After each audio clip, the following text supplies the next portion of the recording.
Alors bonsoir à toutes et à tous. Vous savez que c'est marqué, en fait c'est un sujet dans la Gemara, dans Souka, Dafkaf et Amoud Aleph, et dans Brachot et Afyud Bet. C'est marqué là-bas, à Osek ba mitzvah, pator mina mitzvah. Celui qui est occupé à une mitzvah est exempté d'une mitzvah. Alors le sujet là-bas, c'est que si quelqu'un a commencé à faire une mitzvah, il se présente une autre mitzvah, alors la Torah elle a dit, à Osek ba mitzvah, pator mina mitzvah. Celui qui est occupé à une mitzvah, il est exempté d'une autre mitzvah. Maintenant c'est un peu compliqué parce que nous on aime les mitzvot, et on aime faire plusieurs mitzvot, et on aime bien faire même plusieurs mitzvot à la fois. Bon là-bas vous étudierez tout le sujet, mais c'est intéressant. C'est marqué à Osek ba mitzvah, celui qui est occupé à une mitzvah est exempté d'une autre mitzvah qui se présente. Maintenant, il n'y a pas écrit à Osek et ta mitzvah, il n'y a pas écrit à Shomer et ta mitzvah, il n'y a pas écrit à Mekayem et ta mitzvah, il y a écrit à Osek ma mitzvah, celui qui est occupé dans la mitzvah, ce qui est pris dans la mitzvah. C'est Osek, c'est un mot qui est un peu spécial. Alors là-bas, dans la Gemara, c'est développé, si vous avez l'occasion de la faire, la Gemara s'est développée là-bas, qu'est-ce que c'est Osek ba mitzvah? Alors le plus simple, évidemment, Osek ba mitzvah, ça veut dire quelqu'un qui est occupé physiquement. Maintenant, il est en train d'écrire la mezouza, d'accord? Il est en train de faire la shrita de la bête, d'accord? Il est en train de courir après une brebis perdue. Bon, alors ça s'appelle Osek ba mitzvah, ça s'appelle Osek beyadaim, il est occupé physiquement. Après, Osek ba mitzvah, on apprend de V'lertecha baderer, c'est celui qui marche pour aller faire une mitzvah. Donc il n'a pas encore commencé la mitzvah, mais il est en train de marcher pour une mitzvah. La Torah te donne un chidouche, que j'aurais cru que la mitzvah, elle commence au moment où tu fais la mitzvah. On te dit que la mitzvah, elle commence déjà quand tu es en train d'aller vers la mitzvah. Donc le chemin de la mitzvah, c'est un grand chidouche. Ça veut dire que le chemin qui t'amène à la mitzvah, c'est-à-dire le geste de déplacement vers la mitzvah, il fait déjà partie de la mitzvah. Et s'il se présente une autre mitzvah, alors ça s'appelle Osek ba mitzvah, pator mina mitzvah. D'accord? Que quand il y a une autre mitzvah, tu es exempté. Et le troisième niveau de la Gemara, c'est Osek ba mitzvah, c'est quoi? Osek be machashava. La Gemara elle donne l'exemple du khatan, que le khatan il est pator mikrat shema. Le khatan qui va se marier, il est exempté de la mitzvah de krat shema. La Gemara dit pourquoi? Parce qu'il est taroud, parce qu'il est préoccupé. Ah, on va dire alors si à chaque fois qu'on est préoccupé, on est exempté d'une mitzvah, la Gemara dit alors on est tout le temps préoccupé, alors on ne fait plus de mitzvot. Alors la Gemara dit taroud tirda des mitzvahs. C'est quelqu'un qui est préoccupé, une préoccupation de mitzvah, donc c'est la dimension mitzvah de la préoccupation, c'est pas la préoccupation en elle-même, c'est la dimension mitzvah de la préoccupation qui rend exempt d'une autre mitzvah. Ça va toujours? Donc on voit que la Gemara, elle a pris les trois facettes. La facette acte physique, la facette qui m'amène à l'acte, oui, et la facette de la pensée de l'acte. Maintenant, quand je suis occupé à une mitzvah, je suis exempté d'une autre mitzvah. Maintenant, quand je suis, le chidouche que quand je vais pour aller faire la mitzvah, ça s'appelle déjà que je suis occupé dans la mitzvah, d'accord? Et quand j'ai la pensée de la mitzvah, qui vient avant la mitzvah, donc, mais qui vient avant aussi le mouvement pour aller vers la mitzvah, ça s'appelle aussi la mitzvah. Ça s'appelle aussi occupé à la mitzvah. Mais en français, ça s'appelle occupé avant, ce qu'on appelle en français préoccupé. Tu es préoccupé par la mitzvah. Donc vous avez compris qu'ici, il y a les trois dimensions. Occupé physiquement à la mitzvah, occupé que je suis en train d'aller dans une mitzvah, et préoccupé la pensée que j'ai avant la mitzvah. Ok, super. Maintenant, si on réfléchit bien, dans n'importe quel acte de la vie, il y a toujours les trois dimensions. Il y a la dimension à l'instant T où je suis en train de faire ce que je suis en train de faire. D'accord? Je suis en train de cuisiner pour Shabbat. Il y a la dimension, je suis en train de marcher pour faire les courses, pour acheter ce que j'aurais besoin pour faire le Shabbat. Et il y a la dimension où j'ai la pensée de dire, tiens, qu'est-ce que je vais cuisiner Shabbat? Un exemple, d'accord? Alors il y a l'acte, je suis en train maintenant en plein acte de communication avec mon conjoint. Il y a la démarche de dire, bon, comment je vais présenter les choses, comment je vais faire, comment je vais truquer. Ouais, et après, il y a le souci de se dire, j'espère que ça va bien se passer, et quel mot je vais employer pour y arriver. Donc à chaque fois qu'on fait quelque chose, il y a ces trois dimensions à l'intérieur. Et les trois s'appellent Osek. Maintenant, est-ce que ça s'appelle les trois Osek séparément, ou alors ça veut dire qu'il faut remplir les trois conditions pour que ça s'appelle Osek? En vérité, la logique, c'est que quelqu'un, au moment où il fait quelque chose, il doit faire cette chose. Je ne Tu sais, ça a l'air débile, mais ouais. Au moment où tu fais quelque chose, c'est bien qu'au moment où tu fais la chose, c'est bien de faire la chose. Maintenant, il y a beaucoup de gens qui font la chose, mais ils ne sont pas en train de faire la chose. Parce qu'ils sont là, mais ils ont la tête là-bas. Ou ils sont là, ils ont le cœur là-bas. Ou ils sont là, ils ont le corps là-bas. Mais ils ont la tête ici.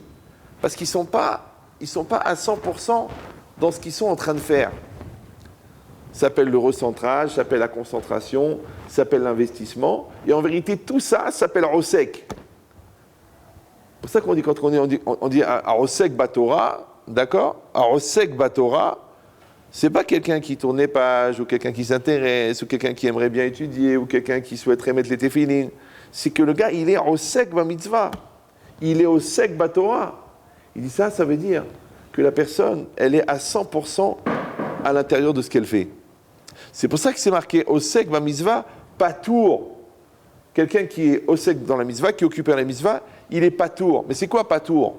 Patour, ça veut dire exempté. D'accord? Par exemple, la femme, elle est Ptoura de toutes les mitzvot assez Shazman Grama. Toutes les mitzvot positives, toutes les interdits, c'est la même chose que les hommes. Mais pour les mitzvot positives, les mitzvot assez, tout ce qui est limité par le temps, la femme est exemptée. Exemptée, ça veut dire qu'elle n'a pas la mitzvah. Ça va? Exemptée. Maintenant, un goy, il est exempté des mitzvot. C'est bon? Un fou, il est exempté des mitzvot. Un enfant qui n'est pas bar mitzvah, il n'est pas tour de la mitzvah. Mais il est shayach, il est lié à la mitzvah parce qu'il va la faire plus tard. Mais pour l'instant, il est exempté. Donc, il y a plusieurs niveaux de patour. Quelqu'un qui est malade, il est patour. Quelqu'un qui tombe d'un bateau, il arrive sur une île et il n'a pas de téphilines. Ouais. Est-ce qu'il fait la véra de ne pas mettre les téphilines? Oui, non? Non, parce qu'il n'y a pas de téphilines. Donc, celui qui n'a pas de téphilines, dans un endroit où il ne peut pas avoir de téphilines, il est patour de mitzvah téphilines. Alors, vous voyez qu'il y a plusieurs types de patour. Même le mort, pourquoi on l'appelle mort en hébreu? On l'appelle niftar. Et niftar, ça veut dire qu'il est patour des mitzvot. Un enfant qui n'est pas normal, il est patour des mitzvot. Maintenant, quand tu dis qu'il est patour, c'est parce qu'il n'est pas capable de les faire, ou c'est parce qu'il n'a pas besoin de les faire. Et justement, on l'a mis dans un corps pas normal, ou dans un mental pas normal, justement pour pas qu'il gaspille les bénéfices des vies antérieures qu'il pourrait détruire en fautant dans cette vie-là. Donc, il est patour. Mais ce n'est pas un patour négatif, c'est un patour positif. C'est pour ça que le Chazon Ish, il se levait devant les enfants trisomiques. Il ne se levait pas devant tous les chachamim, mais il se levait devant les trisomiques. Parce qu'il savait que c'était des grandes neshamot qui étaient mis dans des corps, entre guillemets, qui ne pouvaient pas gaspiller l'acquis spirituel des vies antérieures. Ça va? Maintenant, ça, c'est les différents types de patour qui existent. Mais là, on parle de quoi? Que quelqu'un qui est occupé à une mitzvah, osek ba mitzvah, il est patour d'une autre mitzvah. Mais alors, dans quelle catégorie il se place dans l'exclusion de l'autre mitzvah? Est-ce qu'il est comme une femme? Est-ce qu'il est comme un enfant? Ouais. Est-ce qu'il est comme un goy? Comment tu es par rapport à l'autre mitzvah, patour? Patour, ça veut dire que c'est exclu à tel point que c'est une discussion là-bas dans les commentaires. Il y en a qui disent que patour, ça veut dire qu'il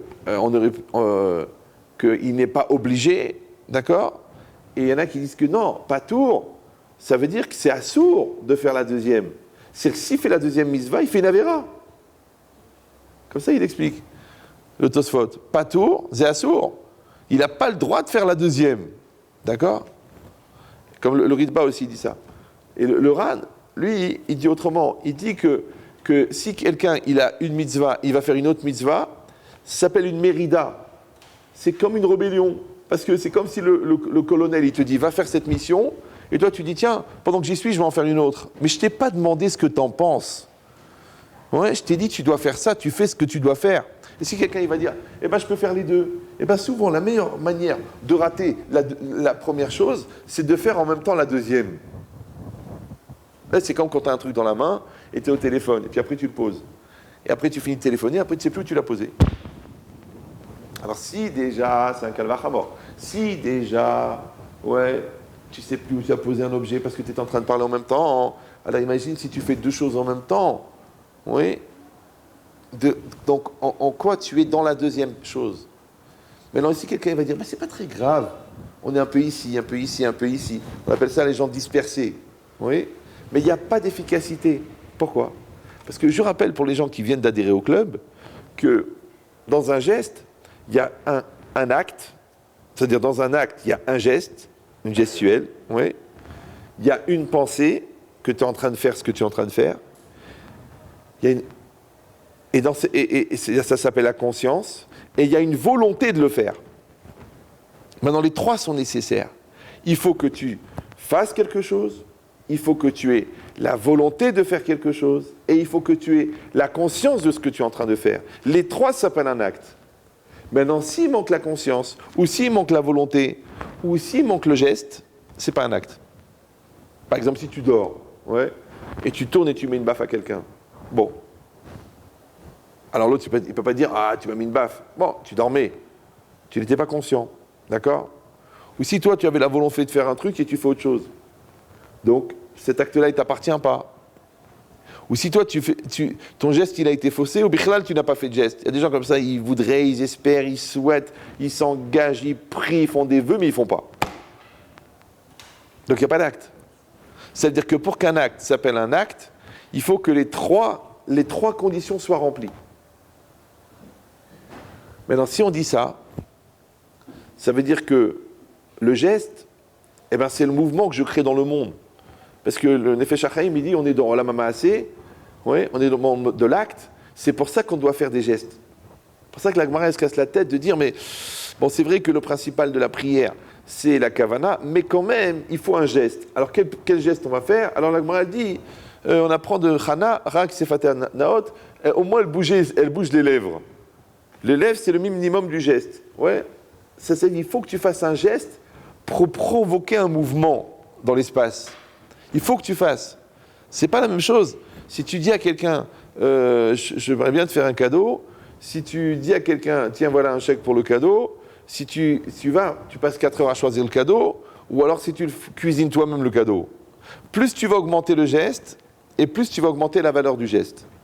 Pourquoi? Parce qu'on est dans le monde de l'acte. On est dans le monde de l'action, donc l'action, elle génère un mouvement.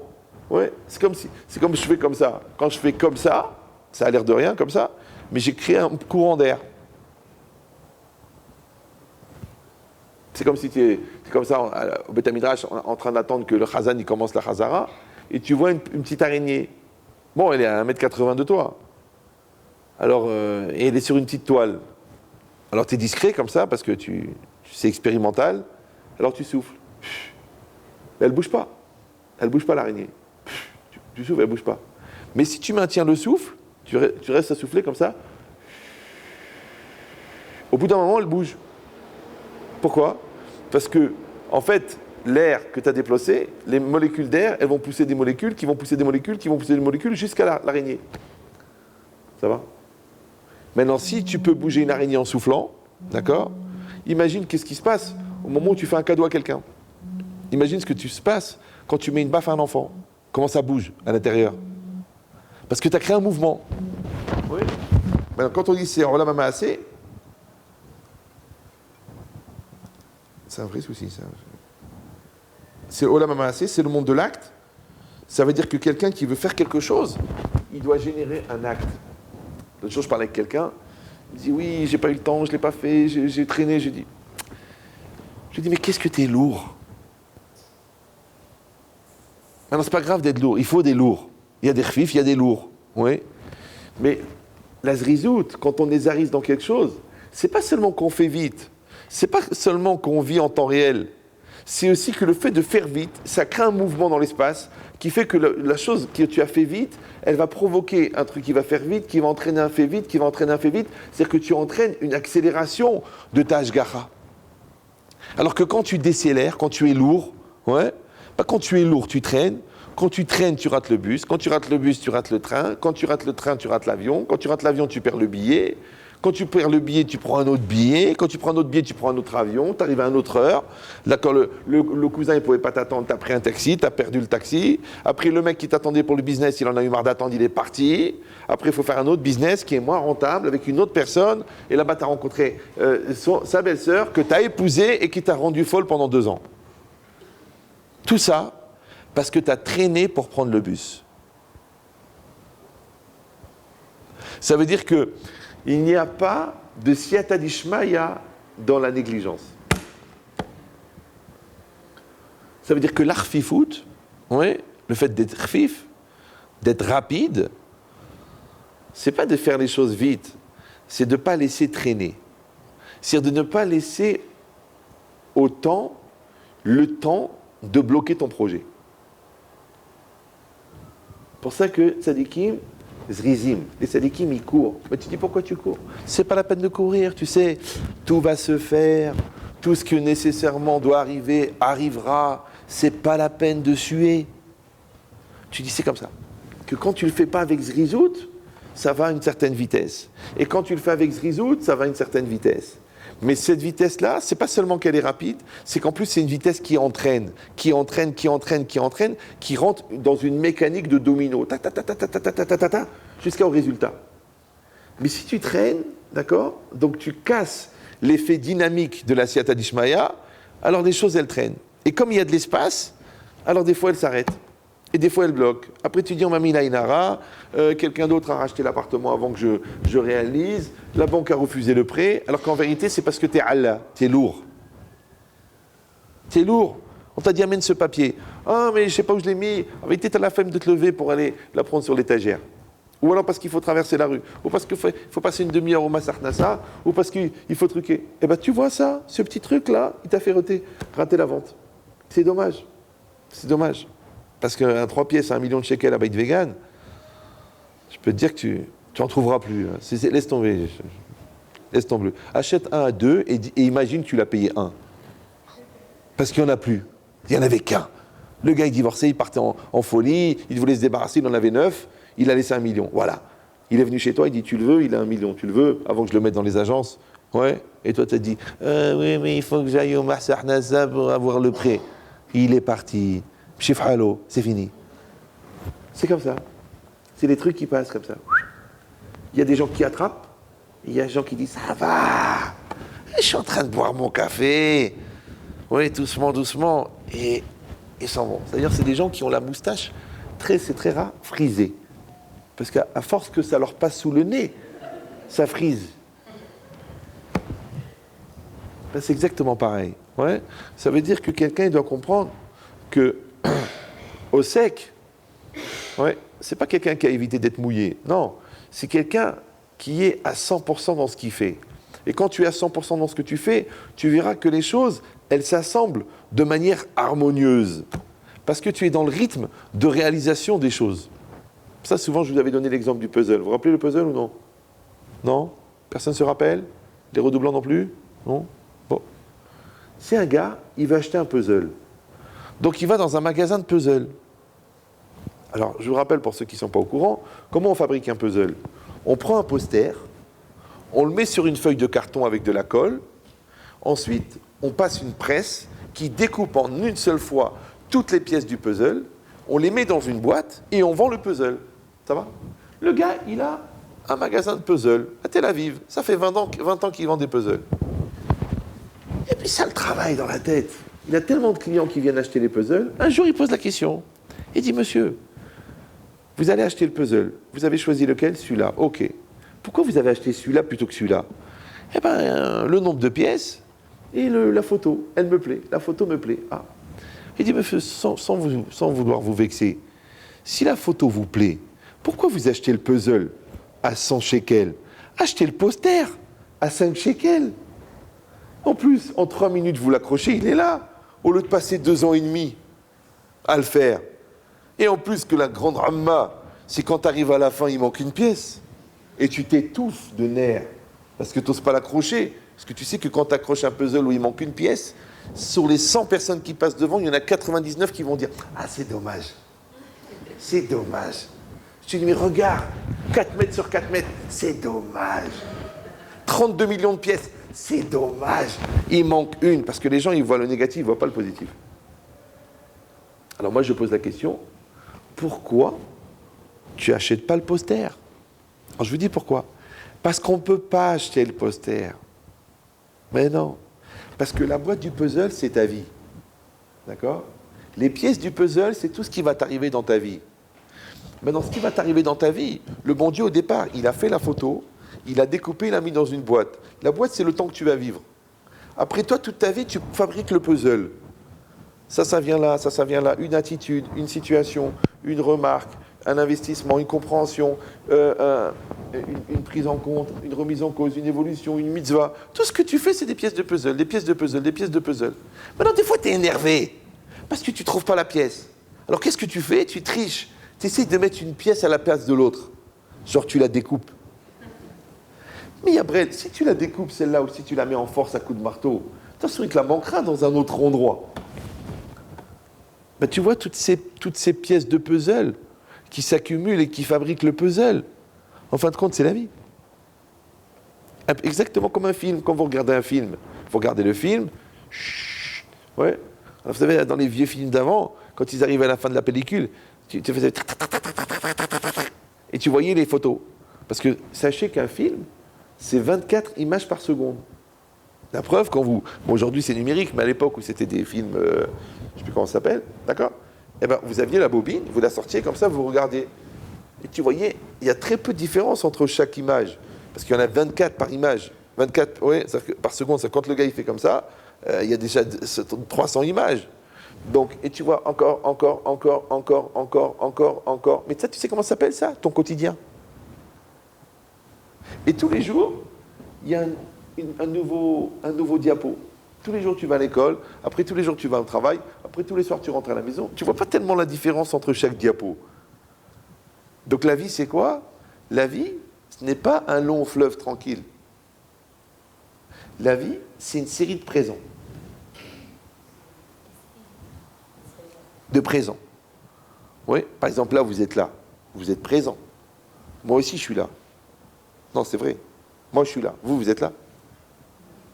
Vous êtes là ou non? Non, c'est pas évident. Non, parce que des fois, on est là physiquement. D'accord? Des fois, on est là intellectuellement. Intéressant. Des fois, on est là, mais on est là, mais on n'est pas investi. Des fois, on est là, mais on est là pour rigoler. Des fois, on est là pour évoluer. Des fois, on est là pour se marier. Il y a plein de raisons d'être là. Pourquoi tu es là? Maintenant, est-ce que tu es vraiment là ou tu n'es pas là? Maintenant, dans ce diapo-là, d'être là, est-ce que tu es là? Vous me suivez? Comme moi, par exemple, je dois te donner cours. Mais je suis là. Mais c'est pas évident. Je suis fatigué. J'ai déjà fait ce cours. Il y a des gens qui le connaissent. Et je vais être là ou je ne vais pas être là? Non, je peux me mettre en mode automatique. Automatique, de toute façon, le cours, je le connais par cœur, je peux dormir et le faire. Non. Parce que si je ne m'investis pas, vous n'allez rien ressentir. Ah, ce soir, il n'avait pas la pêche. Ouais. Mais si je m'investis, je sais que je m'investis parce que ça sert ici. Si ça sert, ça veut dire que tu fais Messirut Nefesh. Si ça ne sert pas, ça veut dire que tu transmets des informations. Et c'est un peu mortel. Comme si tu mets 2 CD l'un à côté de l'autre et ils passent. C'est des CD. Ouais. Non. Tu fais le contraire. Que tu prends tes forces et tu dis maintenant je parle. Et maintenant je fais passer un message. Et maintenant j'investis. Alors tu sais comment il s'appelle cette concentration, cet investissement, cette Messirut Nefesh? Il s'appelle Osek. Ça va? Tu es Osek avec ton corps, parce que tu parles. Tu es Osek avec la volonté, parce que tu veux parler. Et tu es Osek avec ta conscience, parce que tu es conscient de ce que tu es en train de dire, en train de faire. Maintenant, c'est ces 3 éléments qui font passer. Parce que l'autre, qu'est-ce qu'il reçoit? Il y en a, il a reçu l'information. Oh, intellectuellement, c'était très bien. Un autre, il a reçu les kochot. Il ne sait pas pourquoi, il n'est pas du tout religieux, il n'a rien compris ce que le Rav a dit, mais il sort de là, il dit Ani rotse la sotchouva.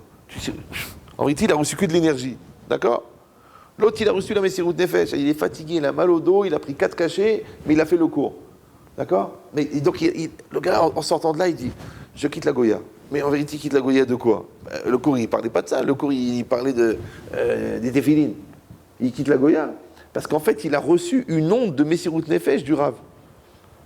Maintenant, moi, j'ai dit le Rav par rapport aux élèves. Mais c'est pareil, les parents par rapport aux enfants. D'accord? Tu fais à manger, c'est un acte, une conscience et une volonté. Tu fais une tochacha, c'est un acte, une conscience, une volonté. Tu repasses le linge, c'est un acte, une conscience, une volonté. N'importe quel geste que tu fais, n'importe quel acte que tu fais, il doit contenir les 3.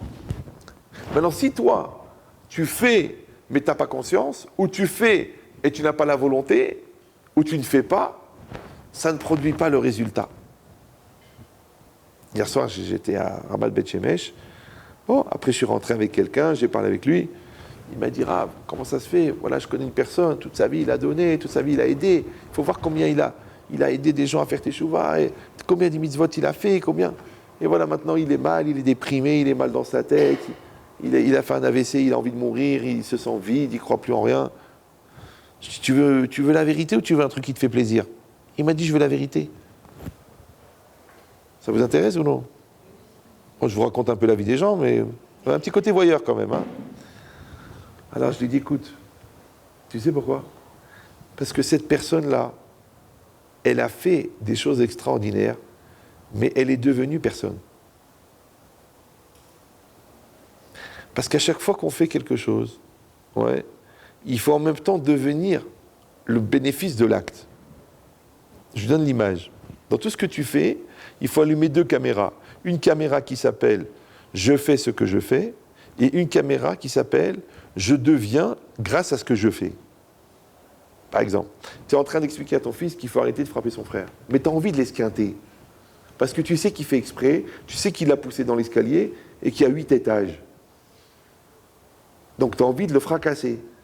Donc tu lui expliques, écoute, ton frère n'est pas en tungstène, il peut se casser en 2, on est Shabbat, on ne va pas aller maintenant à l'hôpital à cause de tes lourdeurs, donc tu lui parles gentiment. Donc par rapport à lui, ce que tu fais en temps réel, c'est du chinour.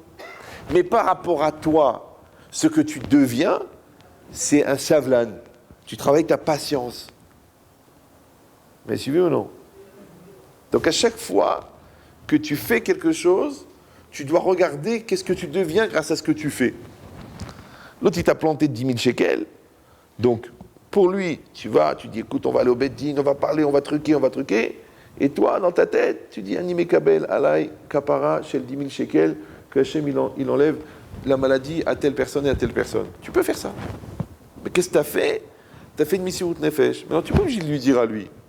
Parce que lui, il mérite une Trecha. Mais toi, tu peux grandir de ça. Donc il y a ce que tu fais, il y a ce que tu deviens. Je vais vous dire un truc que je ne dis pas trop, parce que... Mais comme c'est vieux de plus de 30 ans, quand j'étais à la yeshiva, souvent, je nettoyais les toilettes. J'allais aux toilettes, j'avais une petite éponge, et je nettoyais les toilettes. Vous savez, la pipi qui est par terre, et autour, et bien nettoyée. Pourquoi? Parce que je disais, il faut bien que je fasse des mitzvot que personne n'est au courant. Ben oui, parce que quand tu mets les tefilines, l'autre il te regarde. Quand tu fais la Hamida, il dit waouh, le Chazonish. Quand tu étudies la Torah, il dit les stapelers. Mais quand tu es aux toilettes, c'est qui va dire la cavote? Le carrelage? Vous me suivez ou non? Alors tu le fais. Tu fais, c'est tout. Maintenant, comme tu es habitué à faire des choses qui ne se voient pas, et bien aussi, tu profiteras de la partie invisible des actes qui se voient. Mais suivez ou non? Voilà.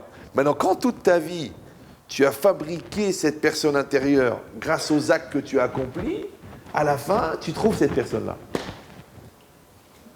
C'est comme un diamant. Tu as un diamant brut, et toute ta vie, tu tailles le diamant. Et bien, à la fin, le diamant, il est taillé. Maintenant, comment un diamant, il est brillant? Pas parce qu'il s'appelle Dany. Non. C'est parce qu'il a des facettes. Maintenant, plus il y a de facettes, plus le diamant est brillant. Comment on dit les facettes en hébreu? Panim. Et panim, c'est quoi? C'est la face. Mais panim, c'est pnim, c'est pnimi.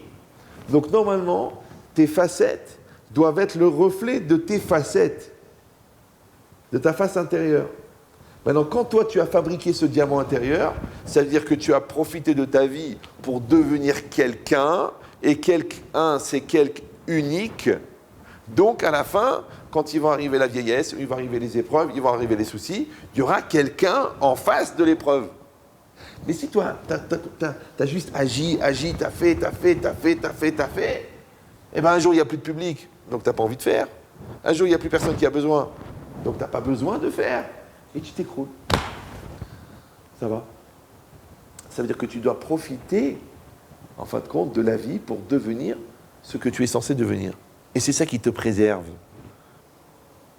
Donc, quand vous éduquez les enfants, n'oubliez pas de vous éduquer en même temps. Vous me suivez ou non? Et quand vous avez un époux en face de vous, une épouse, profitez-en pour devenir marié. Les gens disent, on est mariés, Rav. Vous étiez là ou pas? La vérité, je commence à me poser des questions.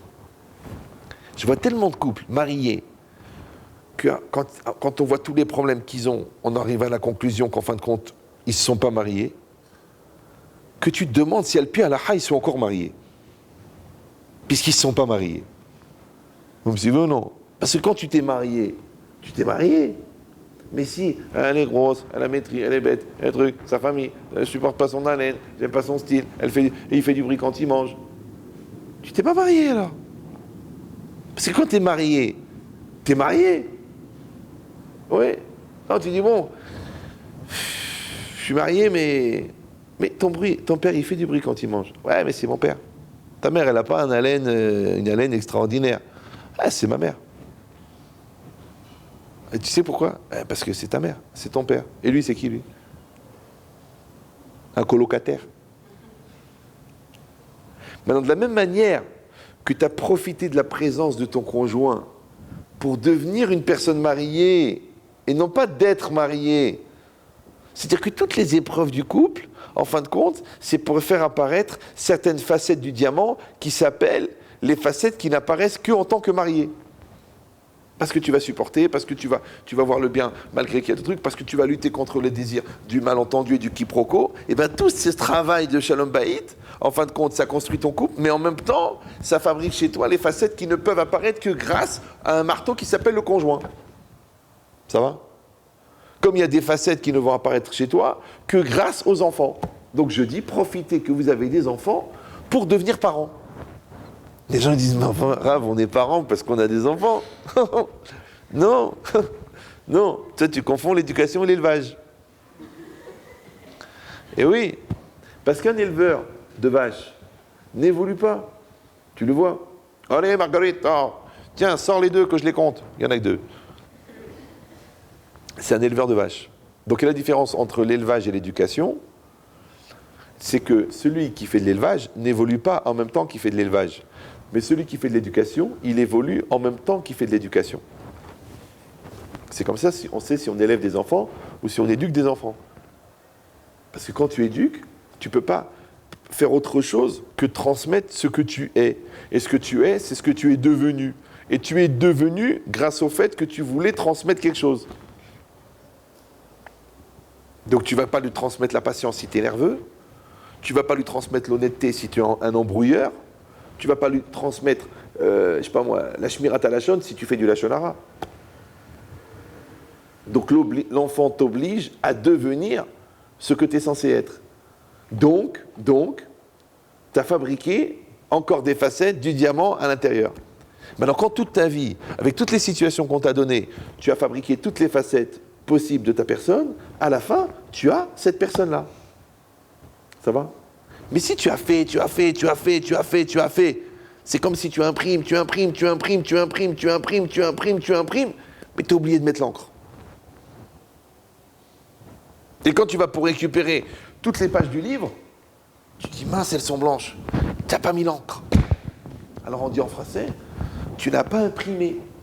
Alors comment on appelle le principe de l'imprimerie? On appelle ça en français l'impression.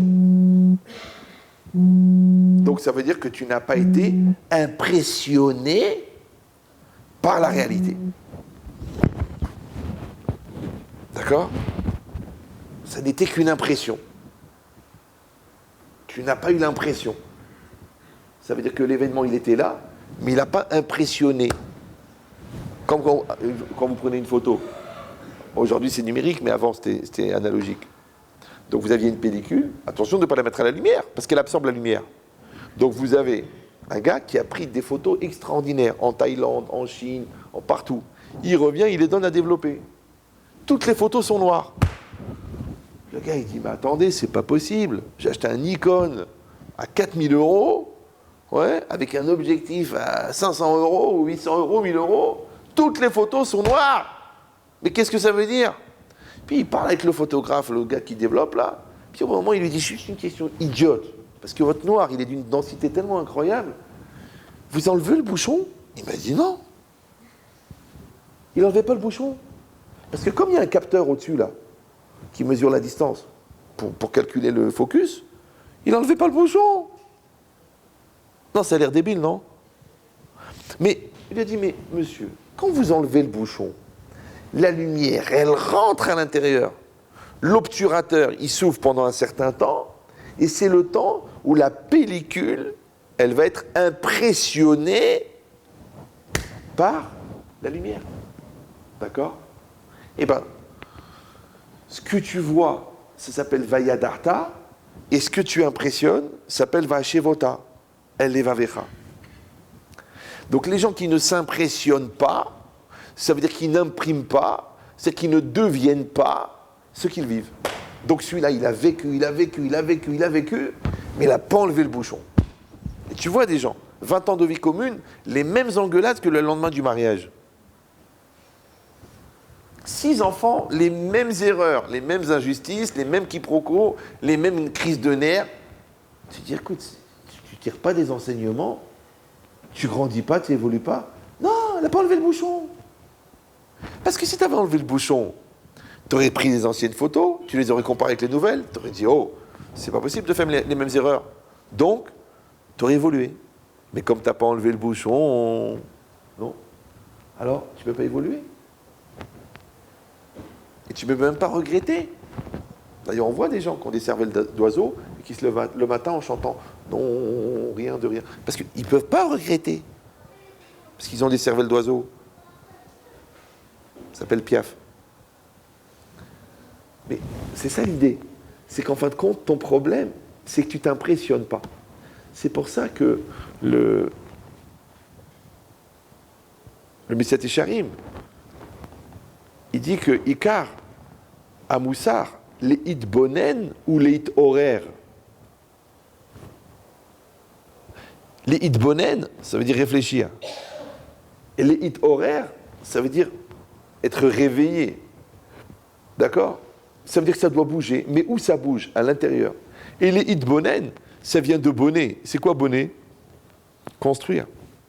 Maintenant, vous savez, quand vous dites quelque chose, on entend si le raisonnement il est construit ou il n'est pas construit. D'accord? Ça veut dire que la bina, elle permet un binyan qui est le fruit de la hitbonenout. Maintenant, si tu es construit, c'est parce que tu as construit à l'intérieur. Donc, tu es mitbonen des choses. Donc, tu es mitbonen de ta colère. Et tu es mitbonen de ta peur. Et tu es mitbonen. Donc, qu'est-ce que tu as fait? Tu t'es servi d'une réalité pour construire à l'intérieur quelque chose de banouille qui s'appelle toi. Et tu t'es servi de l'extérieur pour avoir un réveil à l'intérieur. Pourquoi il faut aller aux enterrements? Vous savez pourquoi il faut aller aux enterrements? Vous savez ou non? Vous savez pas? Non? Ben c'est pour pas oublier que nos parents sont vivants. Donc quand tu vois un gars qui pleure parce qu'il a perdu son père, tu dois courir chez ton père pour l'embrasser, puisque lui, il n'était pas en train de l'enterrer. C'est mytho-horaire. Tu dis, mais attends, mais je suis fou. Un jour, je vais pleurer devant le cercueil de mon père. Donc viens, je profite tant qu'il est vivant. Et va et embrasse-le. Ah, c'est pas évident, on habite loin, on a des vies de fous. Il habite de l'autre côté de la rue. Et puis en plus, il comprend plus rien. Et puis à chaque fois que je vais, il me rappelle, il me raconte pour la 108 millième fois comment il a rencontré ma mère à Sidi Bel Abbès. Mais c'est ça, c'est ton père, il est vieux, c'est ça, il aime ça. Il veut que tu lui racontes une histoire, il veut que tu lui tiennes la main, ouais, il veut que tu t'occupes de lui. C'est ça ta mitzvah. Ben vas-y. Ah, mais j'ai pas le temps, j'ai pas que ça à faire. Si je peux, j'essaierai d'appeler cette semaine, ou si je peux pas en début de semaine, ou sinon en fin de semaine. Et il est mort. Ah oui, c'est vrai. Ah, Chazé Shalom, c'est petit. Ok. Mais là, il est vivant. Va le voir. C'est bien. C'est pareil quand tu vas à un mariage. Tu vas à un mariage, ouais. Tu vois. Oh, ça, c'est peut-être un peu vieux. Ouais, mais tu rentres chez toi, tu dois faire la nuit de noces avec ta femme. Tu regardes des photos de ton mariage. Ça te réveille quelque chose. Ouf, c'est normal. Si ça ne te fait plus rien, c'est que tu es un légume. Il y en a comme ça, ils tournent des pages.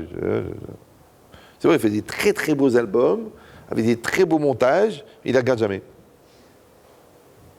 Mais quelle différence entre regarder un Messiat Técharim, être touché par un enseignement, prendre la distance entre l'enseignement et soi, et décider de devenir ce qui est marqué, ouais, et regarder la personne qu'on aime, se rappeler le chemin qu'on a parcouru, et s'engager d'aller encore un peu plus loin, et se donner les moyens d'y arriver. Quelle différence?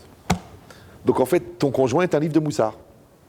Ton fils, c'est un cahier d'exercice, lui. Ouais. C'est ça l'idée. L'idée, ça veut dire que je vais tirer et je vais grandir et je vais évoluer. Mais pour que ça fasse un effet, pour que ça te change, pour que ça te fasse évoluer, c'est à une condition. C'est que tu sois au sec. Vous me suivez ou non? Mais si d'être au sec, tu es là, tu es là, ben, il faut le faire. Écoutez, il faut le faire. D'accord? Il faut le faire. C'est Shabbat. On ne va pas transgresser Shabbat. Alors on fait Shabbat. Mais non, il faut que tu fasses Shabbat. D'accord? Tu mis ton horaire du Lechadodi et tu fais bien le Krat Shema et la Mida spécialement du Shabbat et tu rentres chez toi et tu accueilles les Malachim. Après chaque salade, tu dis les Revot Shabbat Kodesh et tu dis merci à ta femme qui s'est esquintée pour les faire. Après tu vas dire un bon Dvar Torah. Après tu engages une discussion avec les enfants. Après tu rigoles avec eux. Après tu sors la petite liqueur. Après on goûte les chocolats. Tu es en train de faire Shabbat. Ou non? Non. Tu n'as pas le petit journal de la paracha de la semaine, après, combien tu as payé ta voiture? Après tu rentres à la maison. Allez les enfants à table, allez les enfants, allez, shalom, allez, suivez, il y en a pas, les chalotes sont congelées, c'est toujours les mêmes salades, tu sais quoi, j'ai même pas faim, bon, alors comment c'était ces semaines, allez, crever tout, je suis fatigué. Tu dis bon, ça arrive pas souvent, c'est qu'une fois par semaine. Tu t'étonnes que les gosses, ils font pas Shabbat.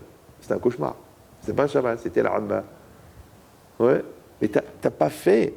Toujours, je raconte que. Toujours, quand je me rappelle les Shabbats chez les parents, je me rappelle, je voyais la table, avec la nappe étincelante, avec la vaisselle qui brillait, avec les salades, la salade cuite et le poisson frit et les trucs. On voyait le Shabbat. Genre comme vous savez, à l'époque, les posters d'Hamilton, là. Ouais. Comme ça, tout brillant, tout truqué. Bon, et après je me suis marié et tout ça, et puis j'ai passé Shabbat chez moi, chez mes parents, et j'ai vu qu'en fin de compte la vaisselle c'était de l'arcopale, la nappe c'était une nappe imprimée Bacha, la salade cuite, bah, c'était une salade cuite, il n'y avait rien de spécial. Pourquoi c'était magique? Je te dis pourquoi. Parce que les yeux ils étaient magiques. Tu as des yeux magiques, tu vois la magie. Tu aimes quelqu'un, tu la vois qu'elle est belle. Tu aimes quelqu'un, tu vois qu'il est intelligent. Oui. Mais si tu l'aimes pas, ben tu le vois qu'il est moche, tu vois qu'il est bête, tu vois qu'il comprend rien, tu vois qu'il n'est pas attentionné. C'est toi qui crée la magie de la chose, ou tu la rends moche. Alors je te dis, quand tu crées la magie, c'est pas seulement que tu as rendu la chose belle, c'est que par réverbération, hop, ça t'impressionne de quelque chose de beau. Donc tu vas aimer de plus en plus les gens que tu aimes. Ou non. Tu cumules, tu dis il est bête, il comprend rien, il est lourd, il n'est pas attentionné, il n'est pas fin, il sent de la bouche, il sent sous les bras, et tu dis c'est marrant, j'ai envie qu'il meure. C'est marrant, c'est quand même un phénomène. Comment j'ai pu en arriver là? Comment je peux ne plus pouvoir le voir? Comment j'en peux plus de sa tronche? Comment tu es arrivé? C'est très simple. Parce que de la même manière qu'en cumulant des économies, on devient milliardaire, de la même manière, en cumulant des dettes, on devient en cavale. Eh ben, tu cumules des dettes, tu vois que des négatifs.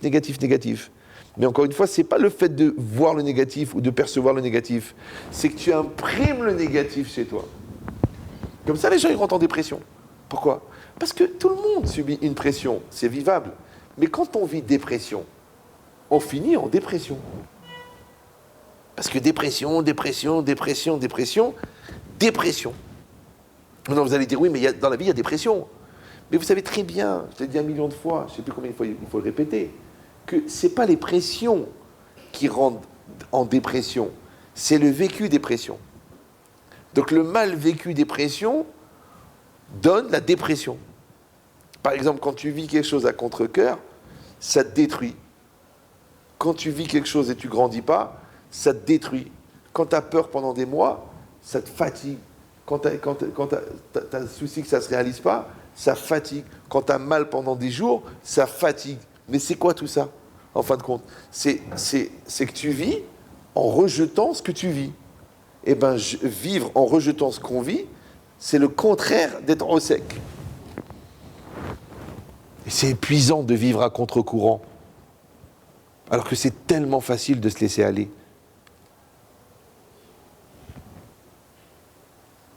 Vous suivez ou non? L'autre, il n'a pas envie de dire Baba Kama. Donc quand les gens disent Arjam c'est Baba Kama, Azman c'est Baba Kama. Le mec, le Baba Kama, page par page, il va le bouffer. D'accord? Mais le gars qui aime la Torah, il dit Baba Kama, Baba Batra, Kiddushin, qu'est-ce qu'il s'en fiche? Il aime la Torah. C'est pareil, ça ou ça ou ça. Il aime tout. Comme quand tu aimes le manger de ta mère. Tu aimes tout, le manger de ta mère. Les gens ils disent non, c'est trop salé, t'as mis des herbes, t'as mis du goûter. Tu sais quoi? Va t'étouffer. Va t'étouffer. Prends des pâtes crues avec du ketchup sec et mange. Va un peu à la yeshiva, va. Moi, je ne mangeais pas la dafina. Quand j'ai été à la yeshiva et qu'on nous a servi du chien, je peux te dire que je mangeais l'assiette. J'ai dit, mais c'est pas une dafina, c'est une shechina que tu nous as fait là. Une pomme de terre, les trucs, la viande, une shechina. Moi, j'ai des gens, ils ont mangé la dafina de ma mère, ils sont devenus Shomer Shabbat. Direct. Tu prends une cuillère de shechina comme ça. Ils ont trouvé ça normal. Ouais. C'est après, quand tu manges du chien, que là, tu dis, mais attends, mais ma mère, c'est une cuisinière de malade. Mais il faut aller manger du chien de temps en temps. Va être invité chez quelqu'un que sa cuisine, c'est un homicide volontaire. Des fois, tu vois des trucs, tu dis, c'est pas possible. Je connaissais pas cette recette. Vous mettez du riz dans les pâtes. Oui, mon mari, il aime bien. Bon, il n'y a pas d'émincé de chambre à air? Non, pas encore. Il y a des gens, ils ne savent pas cuisiner. Mais aucun truc. Oui, mais n'importe quelle épice, n'importe quel khalab. Tu dis, mais vous n'avez pas fait cuire les oignons? Non, on les met comme ça. Ah, tout à froid chez nous, tout à froid. Ah oui, bien sûr, oui. Même le divorce, c'était très, très à froid. Ouais. Non, tu fais un peu revenir. Pourquoi tu mets des pâtes et de l'eau et du sel? Mais non, et du ketchup.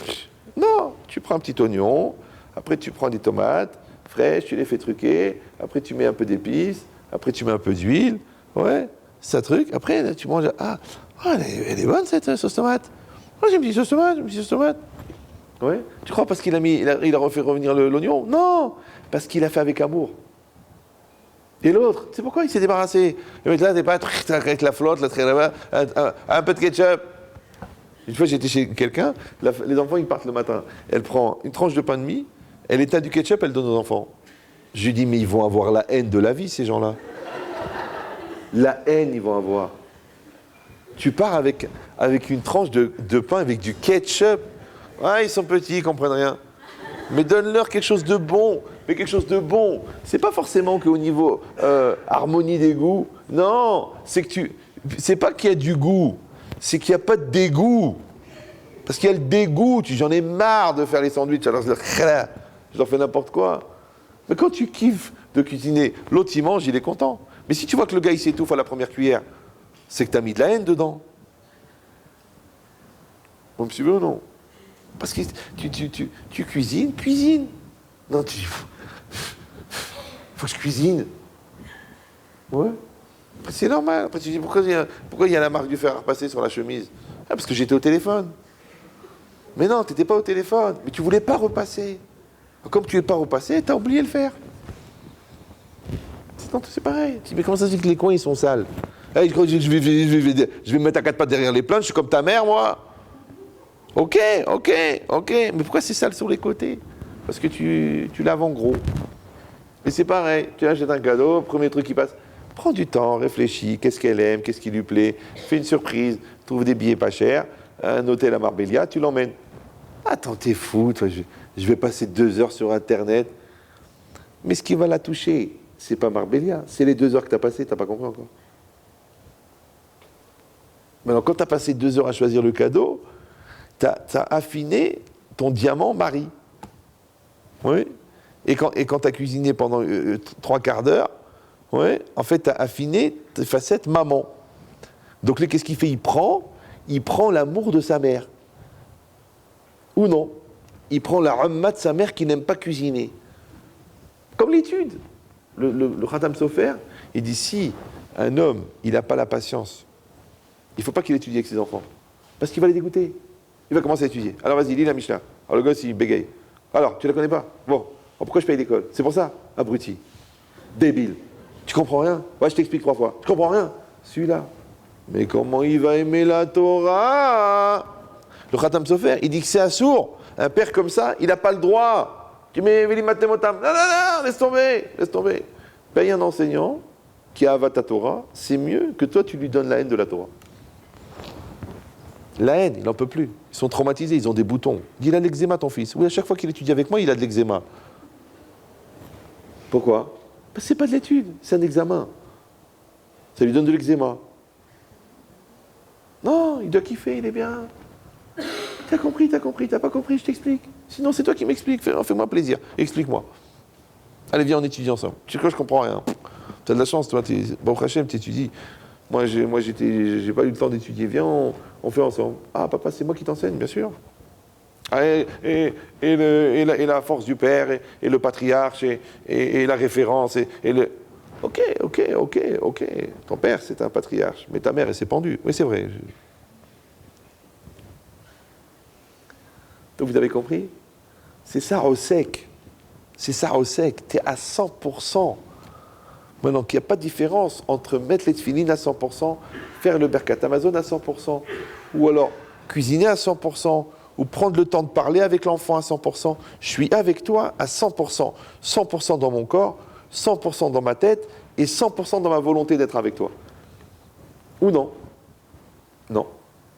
Donc la preuve. Parce que quand on dit Osek ba mitzvah, patur mina mitzvah. Ouais, c'est Osek. Mais non. Il y a une loi dans Shabbat qui s'appelle Mit'asek. Vous avez déjà entendu parler de ça? Non? C'est une loi bizarre. Si, Shabbat, vous allumez la lumière, c'est sourd. D'accord. Si, en sortant des toilettes, vous avez oublié que c'est Shabbat, vous allumez, vous éteignez la lumière, c'est sourd aussi. C'est shogeg. Mais si vous êtes occupé en train de faire un truc permis et votre corps il fait un truc interdit, ouais, par exemple vous débouchez une bouteille de vin, c'est permis Shabbat, et en tirant sur le bouchon, votre coude il tape sur l'interrupteur et vous éteignez la lumière. Vous avez transgressé Shabbat ou non? Oui et non, on est entre nous. Alors, si tu éteins la lumière à moitié dans le coma, Shabbat après-midi, là tu as transgressé Shabbat.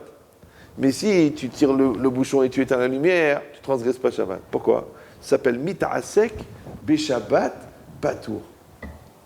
Ça va? Ça va ou non?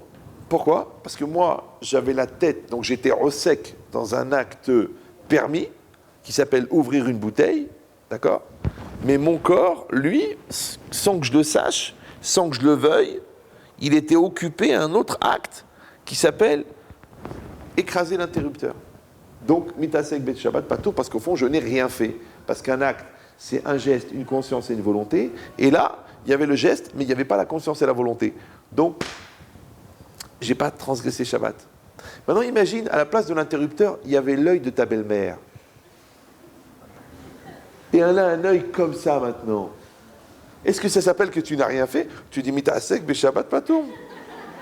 Et tu peux pas faire l'autre aussi pour coordonner les couleurs? Il dit, c'est quoi cette logique?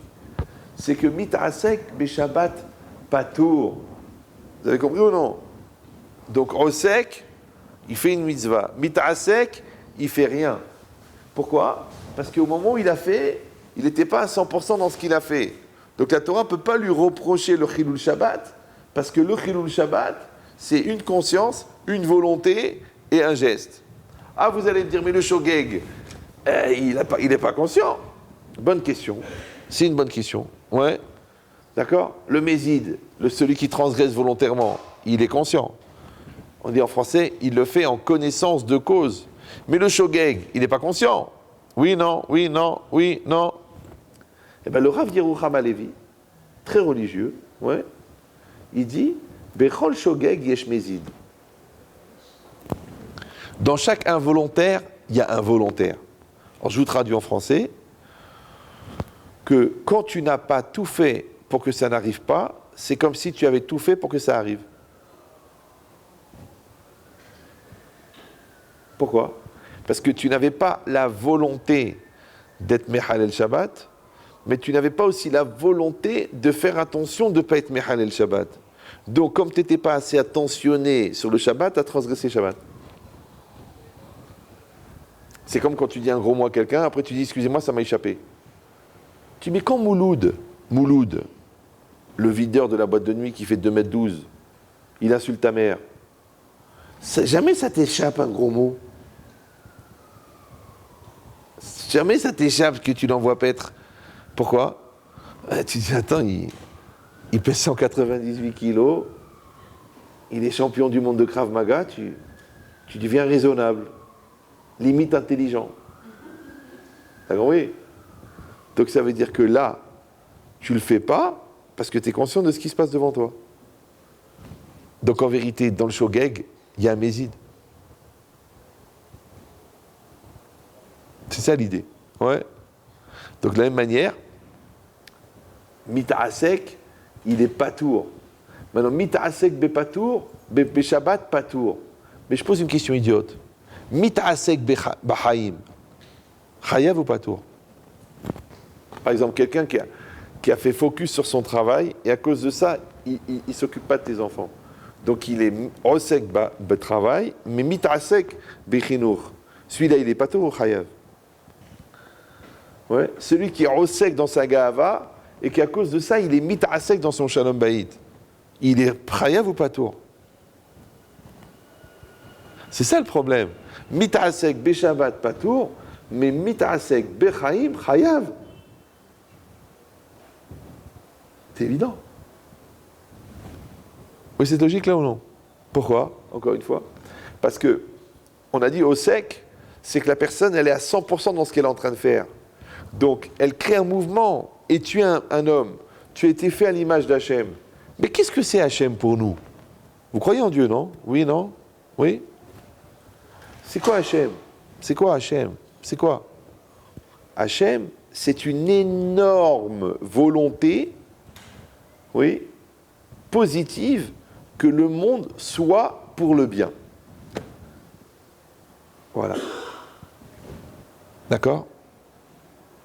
Maintenant, Hachem, quand il va développer sa volonté, cette volonté, elle va se parcelliser en milliards de micro-volontés qui vont se matérialiser sous la forme des anges, et les anges vont aller réaliser la volonté d'Hachem. Ça va? C'est pour ça qu'on dit que derrière chaque brin d'herbe, il y a un ange qui pousse.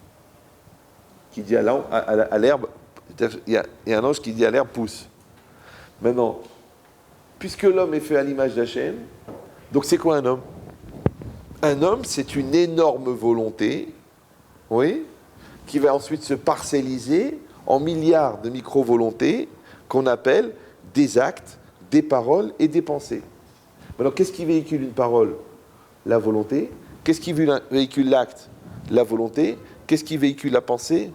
La volonté. Maintenant, dans l'acte, ça s'appelle la motivation. Dans la parole, ça s'appelle la conviction. Et dans la pensée, ça s'appelle la concentration. Mais non, attention. Si tu fais une parole sans conviction, un acte sans motivation et une pensée sans quoi? Sans concentration, ne t'étonne pas que ça ne fait pas d'effet. Tu dis, mais je ne comprends pas, je l'ai fait. Ah, tu n'étais pas là. Mais je l'ai dit, mais tu ne le pensais pas. Mais je l'ai pensé, mais tu ne le pensais pas non plus. Tu n'étais pas concentré. Ça veut dire que c'est nous qui créons le véhicule et le contenu du véhicule. C'est comme si tu écris une lettre, enfin tu envoies la lettre mais tu ne l'as pas écrite. Le gars, il a pris l'enveloppe, il a mis l'adresse, il a mis le papier, il l'a envoyé. Il attend la réaction. Il attend. Et l'autre, il ne réagit pas. Alors qu'en fait, il n'a pas écrit la lettre. Non, ça a l'air débile, non? Oui, non? Oui? T'as envoyé une feuille blanche. Il ne peut pas réagir, le gars. Il ne sait même pas qui c'est qu'il a écrit. Déjà, il dit, vraiment, c'est complètement débile.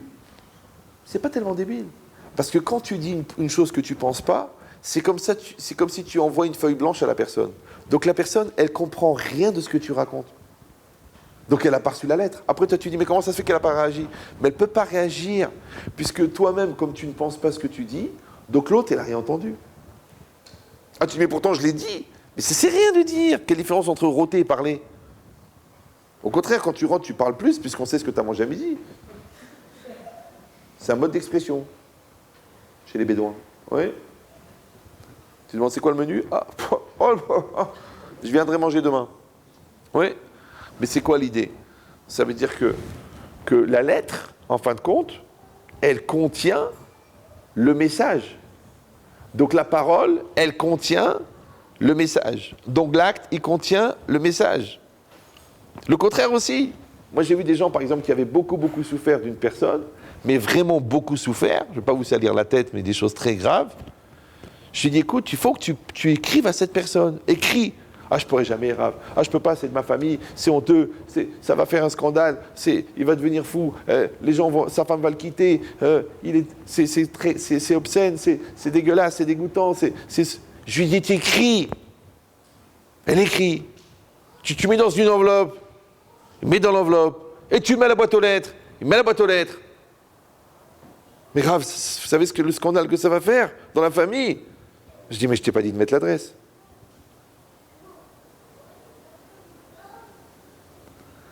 Vous avez compris? Oulala. Vous avez compris ou non? Tu as écrit, c'est-à-dire que tu as exprimé. Donc ta douleur, elle te pourrit à l'intérieur. Maintenant, tu dis, tu sais ce que je vais faire? Je vais rendre malade le papier. C'est le papier qui est malade. Moi, je vais bien. Maintenant, je n'ai pas besoin que l'autre y reçoive la lettre. J'ai pas besoin, parce que je ne le changerai pas. C'est un malade mental, c'est un psychopathe, il est fou. Ouais. Et sa femme, elle est plus folle parce qu'elle sait ce qu'il fait, elle le couvre. Et ses enfants, ils le savent, ils le couvrent, c'est une famille de malades. Mais moi, j'étais une victime sur la route d'un malade.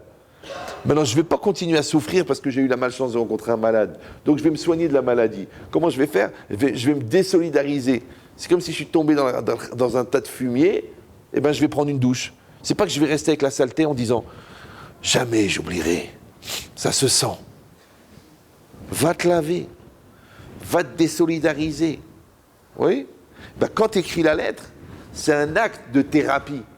Parce que tu mets toute la ramma dans la lettre, et tu racontes les détails, et tu pleures en l'écrivant, et tu maudis le gars, et tu le pourris, et tu l'excommunies. Et quand tu as bien sorti tout le pu, là tu peux cicatriser. Mais la lettre, c'est pas grave s'il l'a pas reçue. Moi, une fois, j'avais les nerfs comme ça contre quelqu'un, j'ai écrit un email, et je ne l'ai pas envoyé. Et j'étais bien. Je suis bien. Sinon, tu gardes à l'intérieur, à l'infini, ça se développe. Parce que Dvarim Asichliim Enam Mitachat Hazman, il dit le Maharal, les choses de l'esprit ne sont pas soumises au temps, elles ne sont pas soumises non plus à l'espace. Donc les soucis à l'intérieur, ils se développent à l'infini. Par contre, quand tu les exprimes, oui, ils rentrent dans le monde de la réalité, et la réalité, elle a un début, et le début a une fin. C'est pour ça que quand les gens ils ont des problèmes, je leur dis, écoutez, prenez un papier, écrivez. Rav, ça serait trop long. J'offre la première ramette. Tu crois que tu vas écrire plus de 500 pages? Les gens, ils ne veulent pas écrire. Ah non, je pourrais pas. C'est trop. Déjà d'y penser, regardez, j'ai les larmes. J'y écris. T'arrives pas? Va aux toilettes, pense-y. Et quand ça sort, tu penses que c'est ce qui sort, et que ça sort sur sa tête. Non, j'ai donné ce conseil à des gens qui avaient subi des agressions sexuelles par des gens de leur famille. C'était la seule manière de les sauver. Au Hachem, ils sont mariés, ils ont des enfants. On dirait qu'ils te racontent une autre histoire, comme un film qu'ils ont vu. Ouais. Mais si tu le gardes à l'intérieur, pourquoi? Parce que tu as bien compris maintenant. Parce que si ce que tu vis, ça peut s'imprimer, ouais, tu peux aussi l'effacer. La preuve, les gens qui sont dans un déni de culpabilité, ils changent l'histoire. Pourtant, c'était imprimé, non? Les gens qui n'arrivent pas à assumer une chose qu'ils ont souffert, ils ont l'impression de ne pas l'avoir vécu. Parce qu'il y en a même qui se soient par hypnose. Et il y a des gens, il y a un gars, il avait très peur, il avait des peurs. On lui a expliqué, on lui a parlé, il a fait un stage, le gars à la fin il a fait une hypnose. Il a fait un traitement par l'hypnose. Ils ont été à l'intérieur, il a dit t'as pas peur, ouais, tout va bien, c'est toi le pilote de l'avion, tout va se passer super. En vérité, voler dans l'air ou voler par terre, c'est pareil, il a rien. Et le gars, il a pris l'avion, il n'a plus rien. Je ne comprends pas, le mec, ça fait 38 ans qu'il a peur de prendre l'avion. En 2 séances, il n'a plus rien, il n'a plus rien. Pourquoi? Parce que tu as été à la racine du problème, tu as été dans le macom du problème, et tu l'as, et tu l'as déraciné. Tu vois, là où ça s'était impressionné, ouais, tu l'as dépressionné. Tu peux faire ça. D'accord? Comme tu peux enlever la haine. Tu peux enlever la rancune. Une femme, elle vient, elle me dit, moi, Rabbi Chetrit, j'en peux plus. Ma belle-mère, elle est folle, elle est méchante, elle est interventionniste, elle rentre dans ma vie, elle me saoule, elle veut ranger mes placards, je suis pas là, elle me change la disposition de la maison, elle me dit que les serviettes, elles sont à gauche, elle me demande c'est quand la nida. J'en peux plus. Tu voulais savoir la vérité? Elle me dit oui. En fait, votre belle-mère, elle est bipolaire. Ah bon? Elle est bipolaire. C'est pour ça que tous les 15 jours, elle est bien, et tous les 15 jours, elle fait la gueule. Elle est bipolaire. En fait, elle est malade. Elle est malade, Marbona. Oh là là, la pauvre, que Dieu la protège. Je vais allumer une veilleuse. Je comprends pas, mais c'est la même belle-mère. C'est la même. Mais avant, tu dis qu'elle crève parce qu'elle est méchante, et après, tu dis la pauvre, qu'Hachem lui envoie Refoua chez Lema, parce qu'elle est malade. Qu'est-ce que t'as fait? T'as rien fait. T'as changé de regard. Vous me suivez ou non? C'est pareil, cet enfant-là, tu t'énerves. Pourquoi tu n'écoutes pas en classe? Pourquoi il n'y a rien écrit sur le cahier? Pourquoi tu fous rien? Tu es une sale race, comme ton père, comme la famille de ton père. Après, ils viennent chez moi, Rabbi Chetrit, priez pour cet enfant, il ne fait rien à l'école. Je dis, dites-moi, vous l'avez vérifié la vue? Non. Allez-y. En fait, il ne voit rien. Depuis le début de l'année, il ne voit rien. Elle ne peut pas écrire ce qu'il y a au tableau, il ne voit pas ce qu'il y a écrit au tableau. Vous avez compris? L'autre, il n'entend pas bien. L'autre, il a un défaut dans l'œil. Les lignes, elles se superposent. Ouais, les lettres, elles sautent. Alors, il fait de la rééducation, il met des lunettes. Maintenant, c'est le meilleur de la classe. Et toi, tu le pourris. Tu es un glandeur. Tu as un truc. Le professeur, il a raison. Pourquoi tu fais rien? Pourquoi tu n'es pas concentré? Mais il n'entend pas. Il ne voit pas. C'est débile, non? Qu'est-ce que tu as fait? Tu as juste eu la mauvaise lecture de la situation. Maintenant, tu vas être attentionné, tu vas lui raconter des histoires, tu vas lui apprendre des choses. Pourquoi? Parce que comme tu avais impressionné une mauvaise image de lui, tu vas déraciner cette mauvaise image. Ça va? Mais comment tu avais impressionné? Parce que tu avais été au sec dans le côté négatif. Maintenant, tu vas être au sec dans le côté positif. Et bien, ça s'appelle en français se construire. Ça s'appelle se faire une idée. Ça s'appelle se remettre en cause. Ça s'appelle évoluer. Ça s'appelle grandir. Ça s'appelle Osek Ba Mitzvah. Maintenant, attention, le Yesod, c'est que pour réussir à le faire, c'est que tu dois le faire à 100%. Mais si tu fais ça en même temps que tu fais autre chose, si tu es ici et tu es ailleurs, si tu as la tête ici et tu as la tête ailleurs, ça ne marche pas. C'est comme des fois, ils viennent en Shalom Bayit. Écoutez, mon mari ne veut pas revenir. Le truc, il veut qu'on fasse un break. Il veut quitter la maison. Il dit qu'il a besoin de prendre de la distance. Il a besoin de réfléchir. Moi, je dis, venez. Après, je fais sortir la femme. Je dis, elle s'appelle comment? Il me dit quoi? Votre maîtresse, elle s'appelle comment? Mais ça va pas. Mais qu'est-ce que vous dites? Vous êtes Rochette Bekchérim. Je dis, elle s'appelle comment? Si moi, je passe 4 heures avec quelqu'un, et je t'ouvre le cœur, et je te fais l'intelligence, et je te montre que tu n'as pas fait d'effort, et je te montre que tu n'avais pas de programme, et je te montre que c'est des erreurs de gamin, et je te montre que c'est l'Yetzirah, et malgré ça, tu ne veux pas donner de chance, c'est qu'il y a quelqu'un qui t'attend quelque part. T'as où aller? Maintenant, tu ne peux pas être ici et avoir le cœur ailleurs. Vous me suivez ou non? Tu ne peux pas faire des études en pensant que tu aurais dû en faire d'autres. Tu ne peux pas être à la yeshiva et penser au business. Tu ne peux pas être au magasin et penser au Tosfot. Parce que là, tu vas rater la vente et là, tu vas rater le Tosfot. Tu vas tout rater. Ça s'appelle Aosek Ba Mitzvah, Patour Mina Mitzvah. À plus forte raison, Aosek Ba Mitzvah, Patour Mina Avera. Vous avez déjà été aux toilettes? C'est très bizarre les toilettes. Vous savez, quand vous rentrez aux toilettes, il faut fermer la porte. C'est mieux, ça évite les surprises. Ouais. Maintenant, imaginez, il y a quelqu'un qui a un besoin pressant. Il vient, il tape à la porte, il dit rentre, ouvre la porte, j'ai besoin, ouvre la porte. Tu dis, mais je peux pas, je suis aux toilettes, c'est fermé, c'est occupé, il ne peut pas rentrer. Allez, pousse-toi un peu, fais-moi de la place, on peut s'asseoir tous les deux. Mais t'es malade, mais t'es fou, mais les fous celui-là. Qu'est-ce que tu dis? Écoute, les toilettes sont occupées. Ça va pour vous? Ça vous comprenez ou c'est trop abstrait? C'est clair? Alors moi, de vous à moi, quand il vient le Yetzerara et qu'il te propose une Avera, un Lachonara ou un décolleté, tu lui dis, mais Hila, Ani Rasouk. Je suis en train de réviser une Mishnah, comment tu veux que je fasse?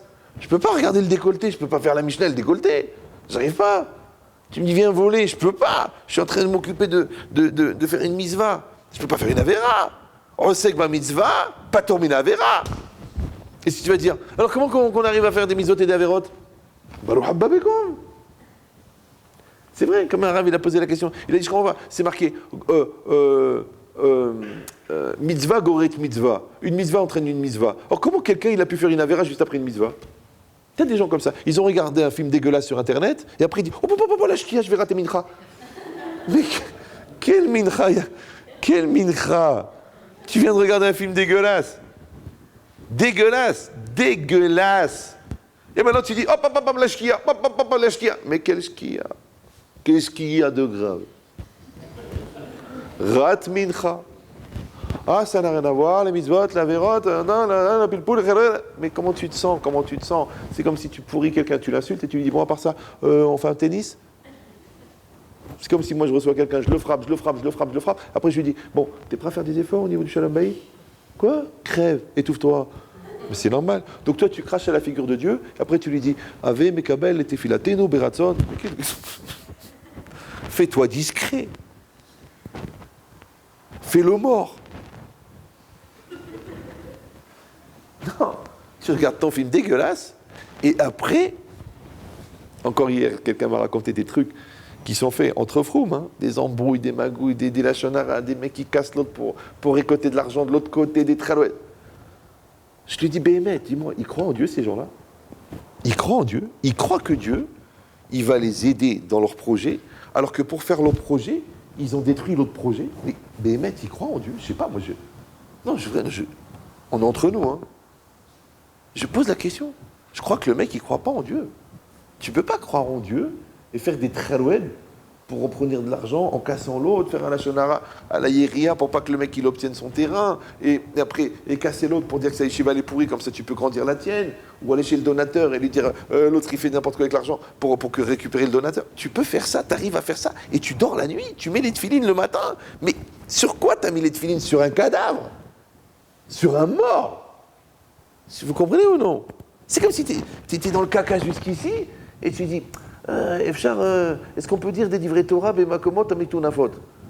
Mais tu es dans le caca, tu es tombé dans pas une vraie sceptique, une fausse sceptique. Tu te sens bien de dire un livret Torah? Tu peux pas. C'est comme quand tu as les mains sales. Vous avez remarqué ça? Tu prends des trucs poussiéreux, tu n'arrives pas à travailler. Ouais.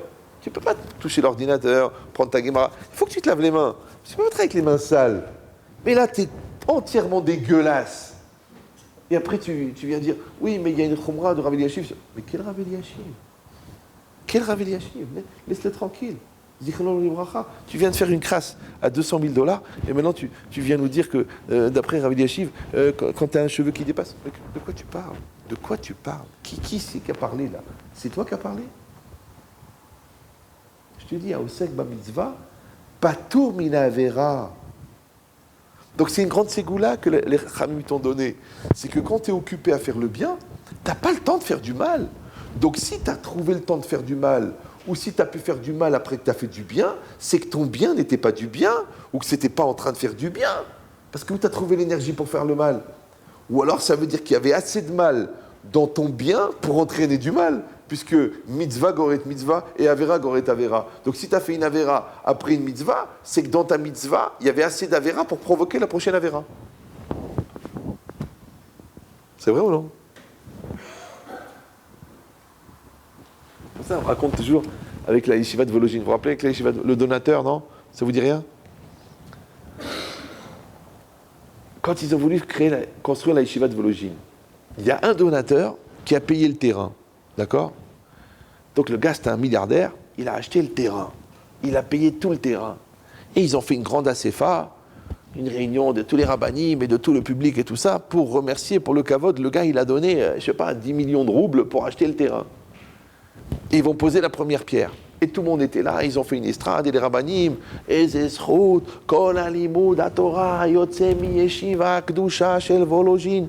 Le mec, ils lui ont fait un kavod extraordinaire. Écoutez, et il y a un rav qui est monté, il a dit, je ne suis pas jaloux de la mitzvah qu'il a fait ce gars-là d'acheter le terrain de la yeshiva de Vologine, que de là-bas il va sortir les 3/4 de tous les rabbinim de toute l'Europe, avec des millions de talmidim. Je ne suis pas jaloux de la mitzvah qu'il a acheté le terrain. Oui? Il a dit, je suis jaloux de la mitzvah qu'il a fait, qui lui a donné le mérite de faire cette mitzvah.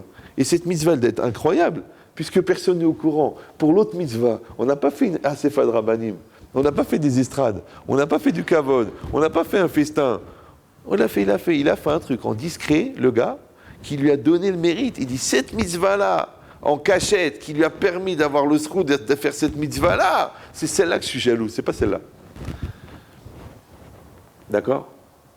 Donc quand quelqu'un il fait une belle avéra, une belle... Vous savez, il y a des gens, ils veulent faire des avérotes, la méadrine.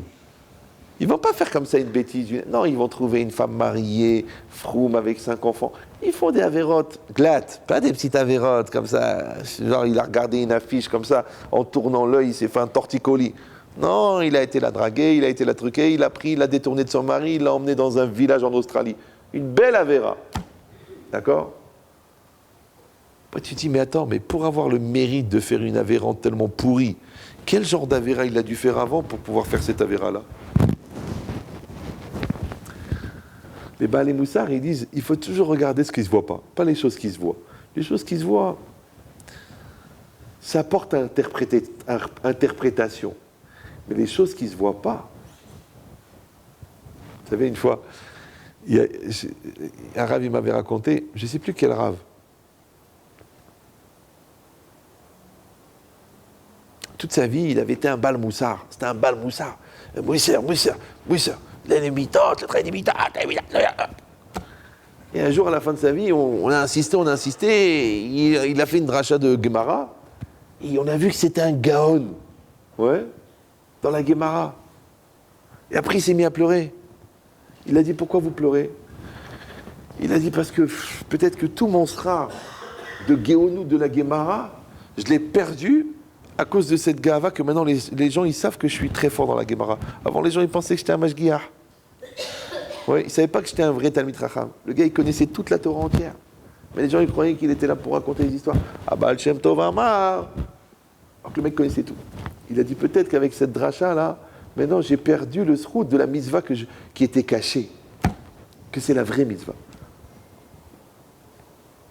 Nous qui vivons à l'époque du design et du marketing et de l'ambiance et de la photo et de l'image, c'est de plus en plus dur de faire des choses cachées.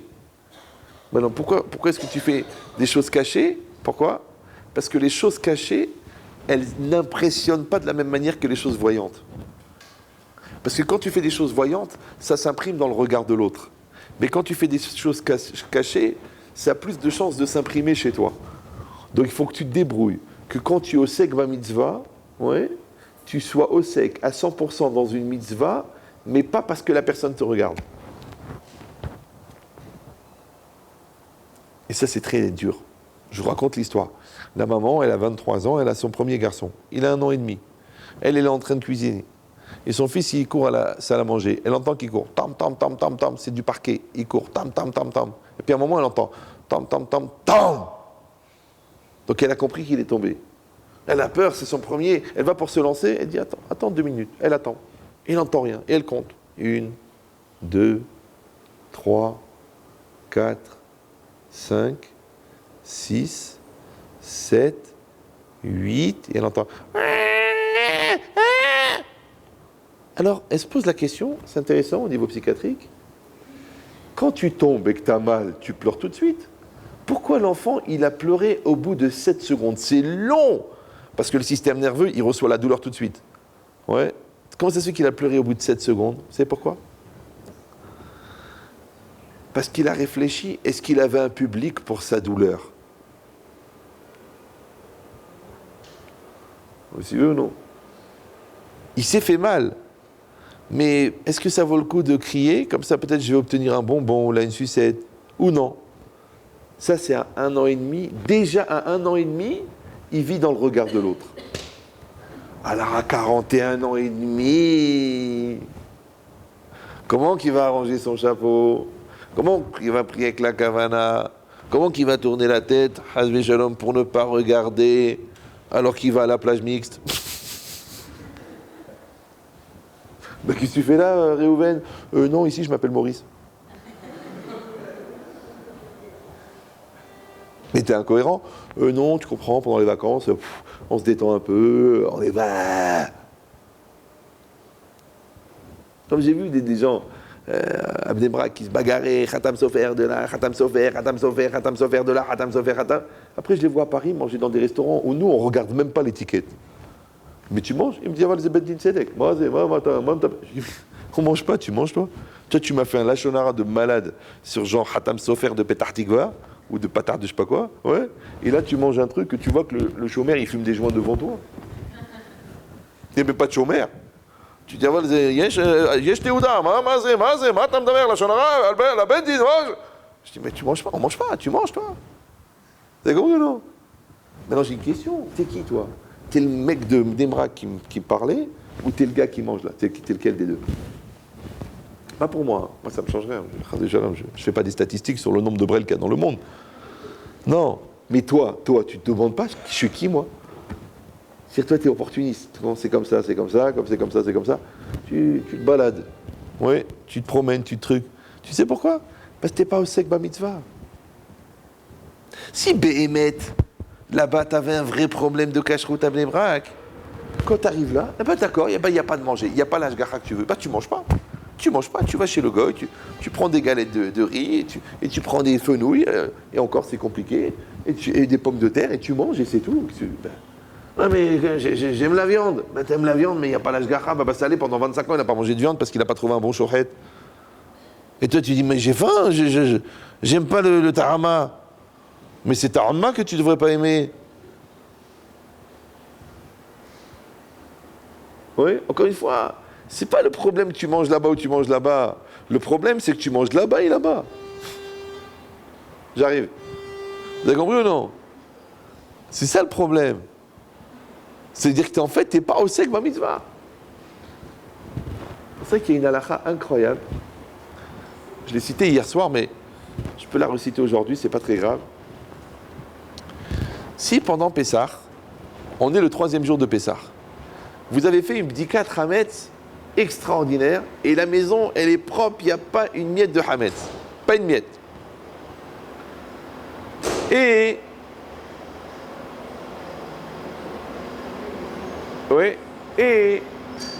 vous êtes en train d'étudier la Guémara tranquille à la salle à manger et il y a un chat qui saute par la fenêtre, qui rentre dans la salle à manger avec une chala, je crois qu'il va, ouais, avec une chala de 250 grammes, ce qui est un peu plus que kazaït, ouais. Et le chat, il passe devant vous en courant, et vos gosses, ils lui courent après. Hatoul. Ouais. Et toi, tu cours après le chat, il tourne dans le couloir, et tu le vois devant toi, sauter par la fenêtre, mais sans la chala. Ça a été repris par un auteur très connu qui s'appelait Bor al-Sara. D'accord? Donc, tu vois qu'il n'y a plus la chala. Donc, tu sais que la halal est chez toi. Maintenant, vous savez que le chat n'a pas de titre de propriété sur la halal. D'un autre côté, on transgresse Pessah seulement sur un hametz qui nous appartient. Mais le problème, c'est que le makom, il les connaît. C'est-à-dire que ta maison, en recevant le hametz du chat, ouais, elle acquiert le hametz du chat. Donc, du coup, ça devient ton hametz. Et à ce moment-là, tu transgresses balirei, baliematzé, le fait de considérer le hametz et le fait de posséder le hametz tout de suite, à chaque seconde, dans ta maison. C'est comme si toutes les 3 secondes, tu manges une cuillère de cochon. Parce que l'otochal chazir, c'est un lave de la Torah, c'est un interdit, et ne pas posséder le chametz et ne pas considérer le chametz, c'est aussi 2 interdits de la Torah. Donc chaque seconde, tu dis, mais attends, mais j'ai rien demandé, moi le truc il tombe de nulle part, ce chametz, j'en voulais pas, et d'ailleurs j'en veux pas, ok, t'en veux pas, mais il est chez toi. T'en veux pas, mais il fait 250 grammes, il est chez toi. Donc a priori, tu transgresses l'interdit de balirae, balimatse, toutes les secondes. Ça va? Oui? Non? Oui? Non? Alors le Ran, il dit que si tu restes assis sur ton canapé, tu transgresses l'interdit toutes les secondes. Mais si tu te lèves et tu cherches le chametz, même si tu ne le trouves pas, pendant 1 heure, pendant 2 heures ou pendant 3 jours, tout le temps que tu es occupé à chercher le chametz, tu ne transgresses pas l'interdit de posséder et de considérer le chametz. Tu sais pourquoi? Parce que tu es en train de chercher. Je ne sais pas si vous me suivez. Ça veut dire qu'il n'y a pas une mitzvah de chercher le chametz. Il y a une mitzvah. Il n'y a pas une mitzvah de trouver le chametz. Il y a une mitzvah de chercher le chametz. Maintenant, si quand tu cherches le chametz, tu trouves le chametz, kol hakavod, je suis fier de toi. Mais si quand tu cherches le chametz, tu ne trouves pas le chametz, c'est pas grave. Parce que je ne vais pas te condamner d'avoir eu du chametz, puisque toi, tu montres que tu ne veux pas du chametz, puisque tu cherches le chametz. Ça va? C'est facile. Voilà. Donc ça veut dire que, tu vois le shalom bayit des fois, c'est pas forcément d'obtenir tout le temps le shalom bayit. Mais quand tu es en bonne volonté d'avoir le shalom bayit, tu as la récompense du shalom bayit.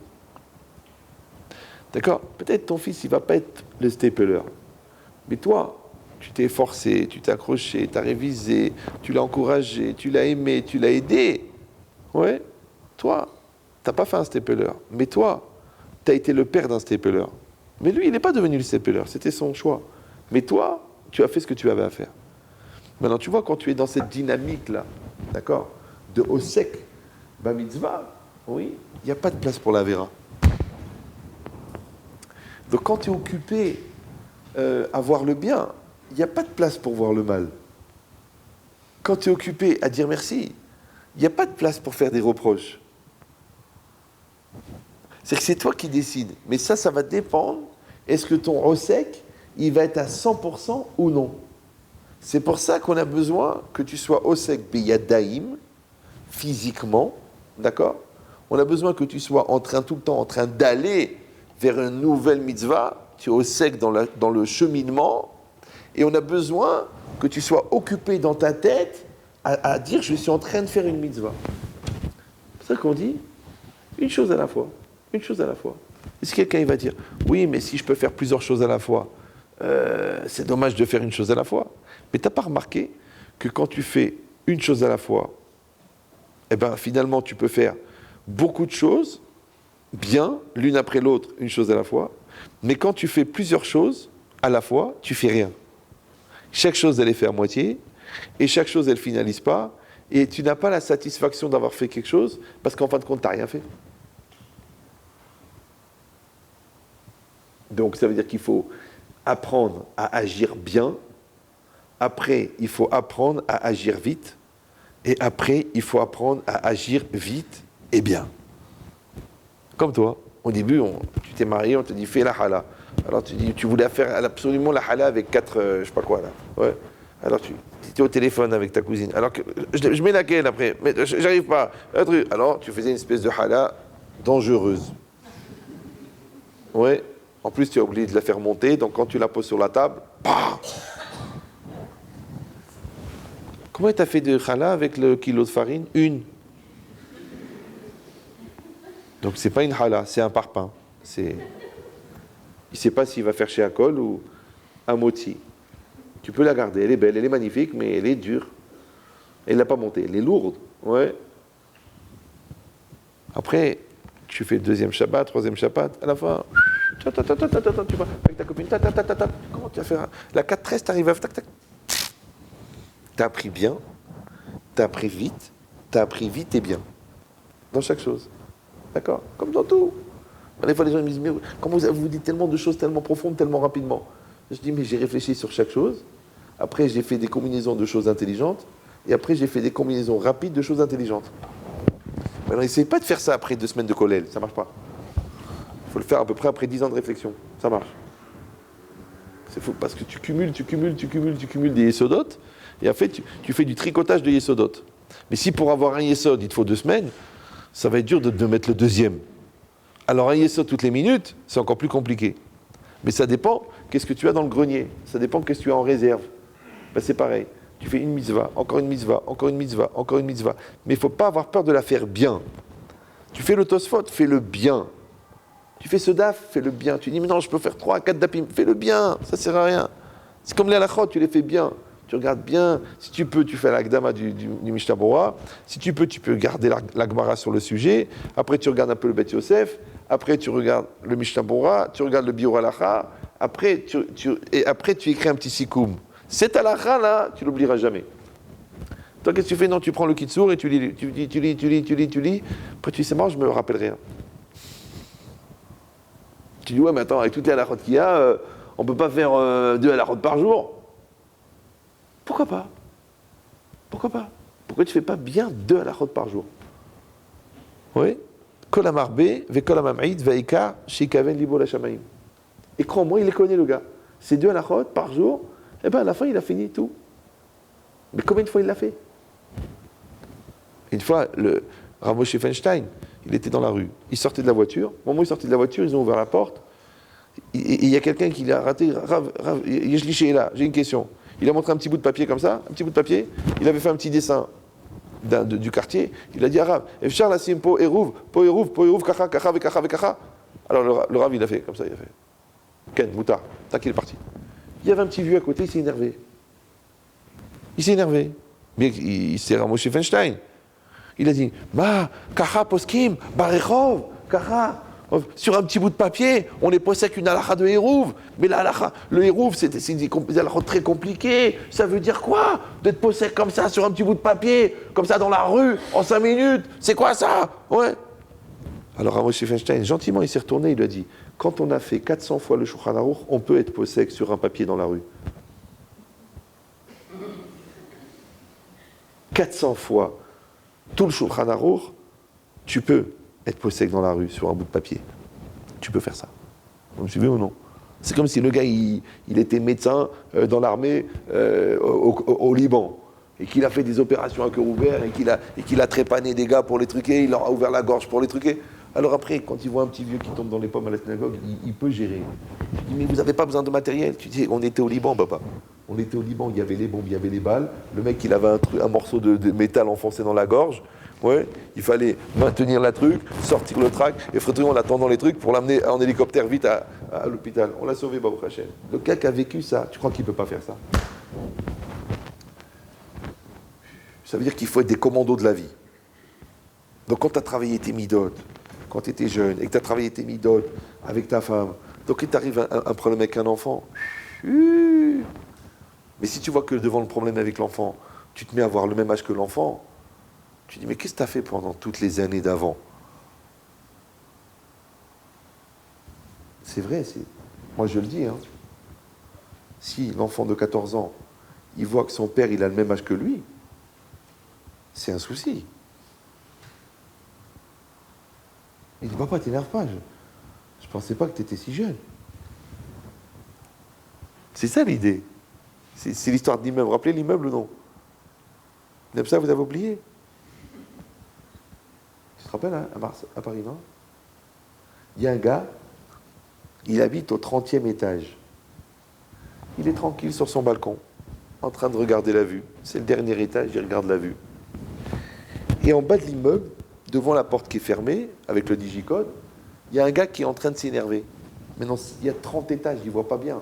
Mais il voit que le gars il est en train de s'énerver parce qu'il fait. Mais il n'entend pas parce qu'il y a 30 étages. Et puis il y a un copain à lui qui rentre dans l'immeuble. Et il voit le gars en train de crier. Bon, il arrive, il prend l'ascenseur, il monte. Il dit, écoute, tu sais, t'as vu le gars qui crie en bas? Il dit, ouais, il est en train d'insulter ta mère. Mais des insultes, je te dis pas, des insultes graves. Toi, le gars, il est en train d'insulter ta mère, il est en bas. Tu as 2 solutions. Soit tu dis, de toute façon, j'ai rien entendu, il est en bas. Soit tu vas, tu dis, tiens, on devait changer de frigo, tu amènes le frigo américain et tu le bascules, et le gars, tu lui fais voir le prospectus d'un concert de Brel.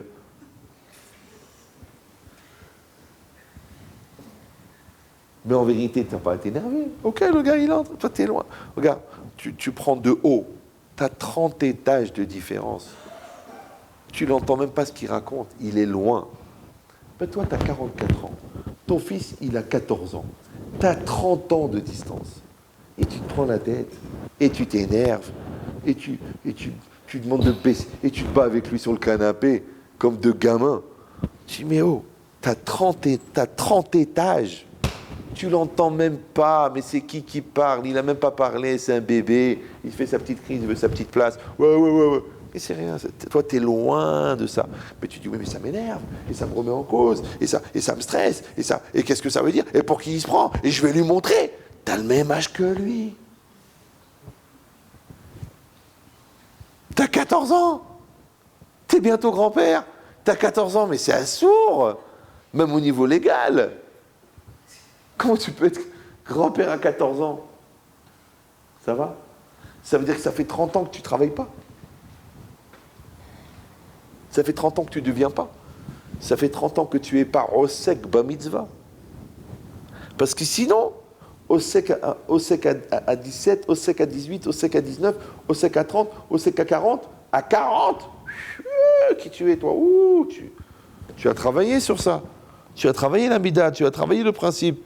Tu ne sais plus de la littérature pour toi. Tu as fait les exercices tous les jours. Ouais. Parce que quand l'autre il t'a pris la tête, tu as respiré un bon coup, tu as laissé passer. Quand l'autre il n'a pas démarré au feu rouge, tu t'es dit c'est pas grave. Moi aussi je démarre pas au feu rouge, je démarre pas au feu vert. Ouais. Quand l'autre il t'a livré un truc à la place de l'autre, tu dis excuse-moi, je crois que tu t'es trompé, je te paye que la moitié, j'attends que tu me livres, je t'ai pas insulté ta mère. Ouais. Donc j'ai travaillé. Quand j'arrive, je suis prêt. Vous avez compris l'idée ou non? Ça va? Ça veut dire qu'en fait, le din de Osek Ba Mitzvah Patur Mina Mitzvah, c'est un secret de la vie. C'est un comportement. Ouais. C'est une école. C'est une feuille de route. Mais c'est juste une phrase des Chachamim. C'est juste une phrase. À Osek Ba Mitzvah Patur Mina Mitzvah. Et moi, je vous ai juste rajouté que Mita'asek, et je vous ai rajouté Osek Ba Mitzvah Patur Mina Avera. C'est tout ce qu'on a fait. On n'a pas fait grand-chose ce soir. Ouais. Mais de notre côté, j'espère qu'on s'est bien imprégné. Parce que quand j'étais jeune, je donnais cours, je mettais 74 références, 240 principes. Mais là, j'ai dit, là, je vois qu'en décortiquant un sujet, si on le développe bien, ouais, on a peut-être une chance. Ouais, pas seulement qu'on a bien compris, mais peut-être qu'en sortant du cours, on est une autre personne. Ce qui est peut-être plus intéressant que simplement d'avoir été impressionné par un développement, vraiment que ça doit être intelligent parce que j'ai rien compris. Non, vraiment, des fois c'est vraiment, ça fusait de partout, j'ai mal à la tête, j'ai rien compris, hein, mais franchement c'était fort. Hein, c'était vraiment une aventure intellectuelle, j'ai participé à un événement. Ouais, mais j'ai rien compris. Ouais. Ou non, j'ai bien compris. Comment je sais que j'ai compris? Pourquoi? Parce que après, ça a été gorem une mitzvah. Après, je suis rentré, j'ai dit à mon mari, il faut qu'on s'assoie et qu'il faut qu'on parle. Après, j'ai été voir mon fils le lendemain, je lui ai dit, dors bien mon chéri, parce que demain, je vais t'accompagner à l'école. Ouais. Après, j'arrivais pas à dormir. Je lui ai dit, tiens, je vais prendre une petite Gemara ou un Midrash Tanhuma, et je vais réfléchir sur un passouk. À 1h du matin, comme ça, sans rien, pour rien. Ça veut dire que tu as pris quelque chose de kadosh, tu as impressionné quelque chose de kadosh, et tu as créé quelque chose de kadosh. Ça y est, maintenant, tu es pris dans la dynamique. Maintenant, si tu arrives à faire que les choses, elles s'enchaînent avec un rythme assez régulier, tu vas être pris dans... C'est ça, Chaim Shel Torah, Chaim Shel Yirat Shamayim, ouais, Chaim Shel Bo Boucha, c'est ça. C'est que maintenant tu as compris pourquoi Chaim, c'est au pluriel. Parce qu'en fait, c'est pas une vie, c'est plusieurs vies. On vit plusieurs vies. Ouais. Et chaque vie, elle repose sur une autre vie. Chaque vie, elle repousse sur une autre vie. Chaque vie, elle repousse sur une autre vie. Et on court. Et puis à la fin, le bon Dieu, il dit, ben, c'est fini. On dit, c'est fini. Tout est prêt, c'est fini. Ok, on se retourne. On voit des enfants bien éduqués. On voit une femme, un conjoint qui a été heureux. On voit des dettes qui ont été payées. On voit une Torah qui est connue. On voit une famille extraordinaire. On voit une renommée. On voit un Shem Tov. On dit, c'est bon, je peux partir. Mais si on se retourne, on dit, mais je peux pas partir. Regardez ma femme, je viens de comprendre qu'il faut la rendre heureuse.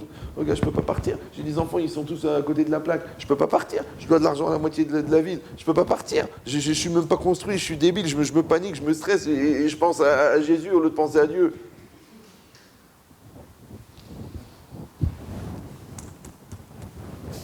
Le Malach Hamavet, il attend, il dit, écoutez, j'ai des choses à faire, moi. Il faut qu'on y aille, là. On ne pourrait pas faire un petit relais ou revenir au départ. Eh non, c'est une des caractéristiques. Même dans les pays ensoleillés, on est tous les jours un petit peu plus vieux.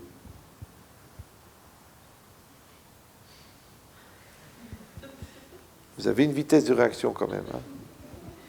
Oui. C'est que tous les jours, on est un petit peu plus vieux. Même moi, ma femme, l'autre jour, elle m'a dit, rien, mais quand tu diffuses les CD, là, tu mets une photo, mais t'as les cheveux, t'as même pas de cheveux blancs. C'est quoi cette photo? Je dis, je sais pas, le gars qui fait de la PAO, il prend toujours la même photo. Parce qu'on change le CD, on change les titres et tout ça, mais la pochette, on garde la même. On change les titres, on change la couleur, on change le truc, mais le gars, il garde la même photo. Elle m'a dit, écoute, ils vont pas te reconnaître, ils vont croire que t'es le grand-père du Rav Ben Chété. Mais moi, je vois pas, parce que moi, je suis jeune, moi, je suis cool, ouais. Moi, je vieillis pas, moi, je suis en plastique. Et je peux pas. Cet après-midi, j'ai parlé avec 2 orphelins qui viennent de perdre leur père, 16 ans et 14 ans. Mais j'ai prié Rabbi Meir, je dis Hachem aide-moi, parce que il y en a un qui est à la limite de la rébellion et l'autre qui est à la limite de la dépression. Alors, j'ai dit, trouve-moi les mots. Je dis, alors je me suis mis dans la tête d'un enfant de 14 ans qui a perdu son père, et j'ai trouvé les mots. Ouais. Après, l'enfant, il a dit à sa mère, il m'a envoyé un texto, elle m'a dit, il faudrait que le Rav, il éduque tout le peuple juif. Un petit enfant. Mais c'est pas pour moi, genre je suis une star, j'ai réussi à faire ça. Non, ça pour moi, c'est un signe de jeunesse. Parce que la jeunesse, c'est la capacité de s'adapter. Mais quand tu es dans la psychorigidité, soit de ta réussite, soit de ta nullité, tu ne peux plus t'adapter. C'est comme si à 50 ans, tu dois changer de carrière. Voilà, le restaurant, il ne marche plus, et il y a une opportunité d'ouvrir un stock de papier toilette. Tu vas le faire ou tu vas dire, ah non, moi, je sais faire la pizza.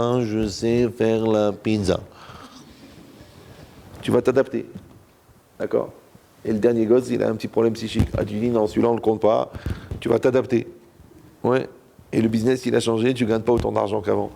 Eh ben, tu vas t'adapter. Ou non. Tu vas dire, non, moi, je suis comme je suis, alors... Eh ben, c'est ça, la jeunesse. Eh ben, je te dis, la jeunesse, elle vient du fait que tu es au sec ba mitzvah.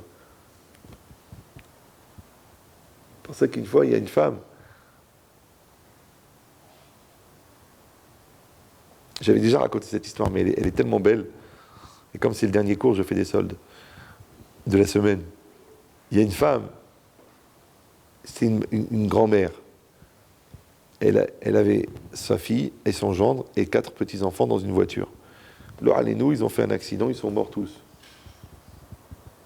Alors, ah non, ils ne sont pas morts, les parents sont morts. Les 4 enfants sont restés vivants.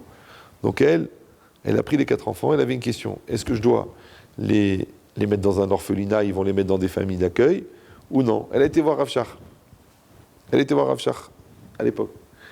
Elle a dit à Rav Shach, voilà, il vaut mieux, moi je suis déjà une grand-mère, ouais, j'ai 60 ans, il vaut mieux les mettre dans une famille jeune, qui n'ont pas d'enfants, ils vont bien s'en occuper, que moi je suis vieille. Alors, qu'est-ce qu'il a répondu, le Rav Shach? Il a répondu, celui qui s'occupe des jeunes, il reste jeune. Donc, ni lui a dit prends les enfants, ni pas. Bon, il a compris, prends-les. Elle les a pris. Écoutez bien, c'est une histoire incroyable, elle est passée dans les journaux. Et elle s'est occupée des enfants. Et c'était pas évident à 60 ans. Elle s'est occupée. Et elle les a fait grandir, échange des couches, et occupe-toi, emmène-les à l'école, révise la Mishnah. Déjà à 40 ans, t'en peux plus. Alors à 60 ans, ouais. Et après, elle avait 80 ans, et maintenant les enfants, ils sont en 20 ans. Et maintenant, ils ont commencé à parler de mariage et organiser les khatounotes et tout ça. Mais elle a 80 ans. Et c'est maintenant ces petits-enfants qui l'appellent maman, parce que c'était leur maman. Ils lui ont dit, maman, t'as 80 ans, il faut faire attention à ta santé, tu penses jamais à toi, fais des examens, fais un check-up pour voir où tu en es dans la santé, peut-être qu'il y a besoin de quelque chose, on ne sait jamais à ton âge. Écoutez bien, elle a été à l'hôpital, elle a fait le check-up. Le cardiologue, il a dit, madame, vous avez un cœur d'une femme de 20 ans. Vous avez des artères d'une femme de 20 ans. C'est pas possible. Comme il a dit le Steppeler. Ouais. Ça veut dire que nous, on croit, qu'est-ce que tu veux faire? On vieillit, le temps passe, la peau, elle se flétrit, les rides, elles se cumulent, le cholestérol, il bouche les artères, les poumons, ils se fatiguent, les intestins, ils n'ont plus la même force, les abdominaux, ils se relâchent. En vérité, c'est des lourdeurs. En vérité, c'est des lourdeurs. Ouais. Comme il n'y a pas longtemps, ils avaient montré, le centenaire, il est recordman du monde du 100 km à vélo. Et c'est normal, il n'y en a pas un autre centenaire. Le gars, il est sûr qu'il n'y a personne qui va le concurrencer. C'est le seul centenaire qui a fait 100 km en vélo. Ouais. Mais tu le vois, le gars, moi j'ai vu la petite vidéo, il descend de son vélo, avec son petit short et tout ça. Ah, comment ça va? Ah, c'est bien. Ah, j'aurais pu en faire encore 50, le gars. Tu dis, il a 100 ans. Toi, tu as 25 ans, tu fais comme ça. Tu dis, lève-toi. Ta femme, elle rentre avec les courses, va l'aider. Je peux pas, j'ai peur de me déboîter. Maintenant, tu crois que le gars, il a vécu tranquillement? Non. Il avait 14 ans, il était résistant. Après, il a été en camp de travail, là-bas. Après, il n'a pas mangé pendant 3 ans, il était dans le truc. Après, il est revenu. Après, il était ouvrier dans une usine de khalala, de truc. Après, il était charpentier de trucs. Il travaille très, très dur. Et le gars, à 100 ans, il prend son vélo. Et il fait 100 km. Tu sais pourquoi? Parce qu'il est jeune. Pourquoi il est jeune? Parce que Osek ma misva, pas tomber la misva, à Mavdil. Pourquoi? Parce que les outils qu'on utilise ne rouillent pas. Parce que la tête que tu travailles ne devient pas lourde. Parce que les midotes que tu entretiens, elles sont fraîches. Mais si tu arrêtes de faire le travail des midotes, ou si tu t'assois sur tes lauriers, eh ben, tout devient lourd. La poussière se dépose, le courrier n'est pas fait, les papiers, ils se truquent, le loyer, il se truc, l'arnona, elle double, les PV, ils doublent. Tu dis, écoutez, je suis débordé, Il arrive le courrier, tu le règles.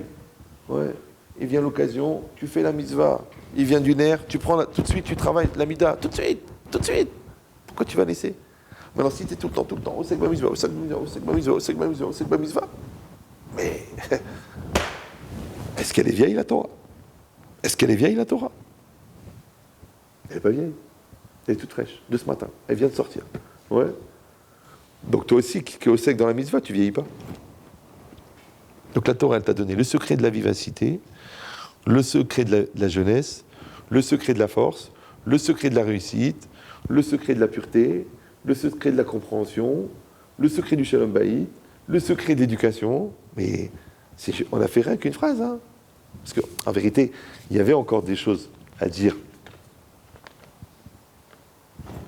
Mais je ne voulais pas tourner la page. Je l'aime bien cette phrase, elle est belle. Mais si elle est restée dans le Talmud pendant 3000 ans, c'est que elle a quelque chose, non? Ça va? Voilà, Hazak au Baour. Donc on va dédier le cours, d'abord pour la réfoua chez les malades de tous les malades d'Israël.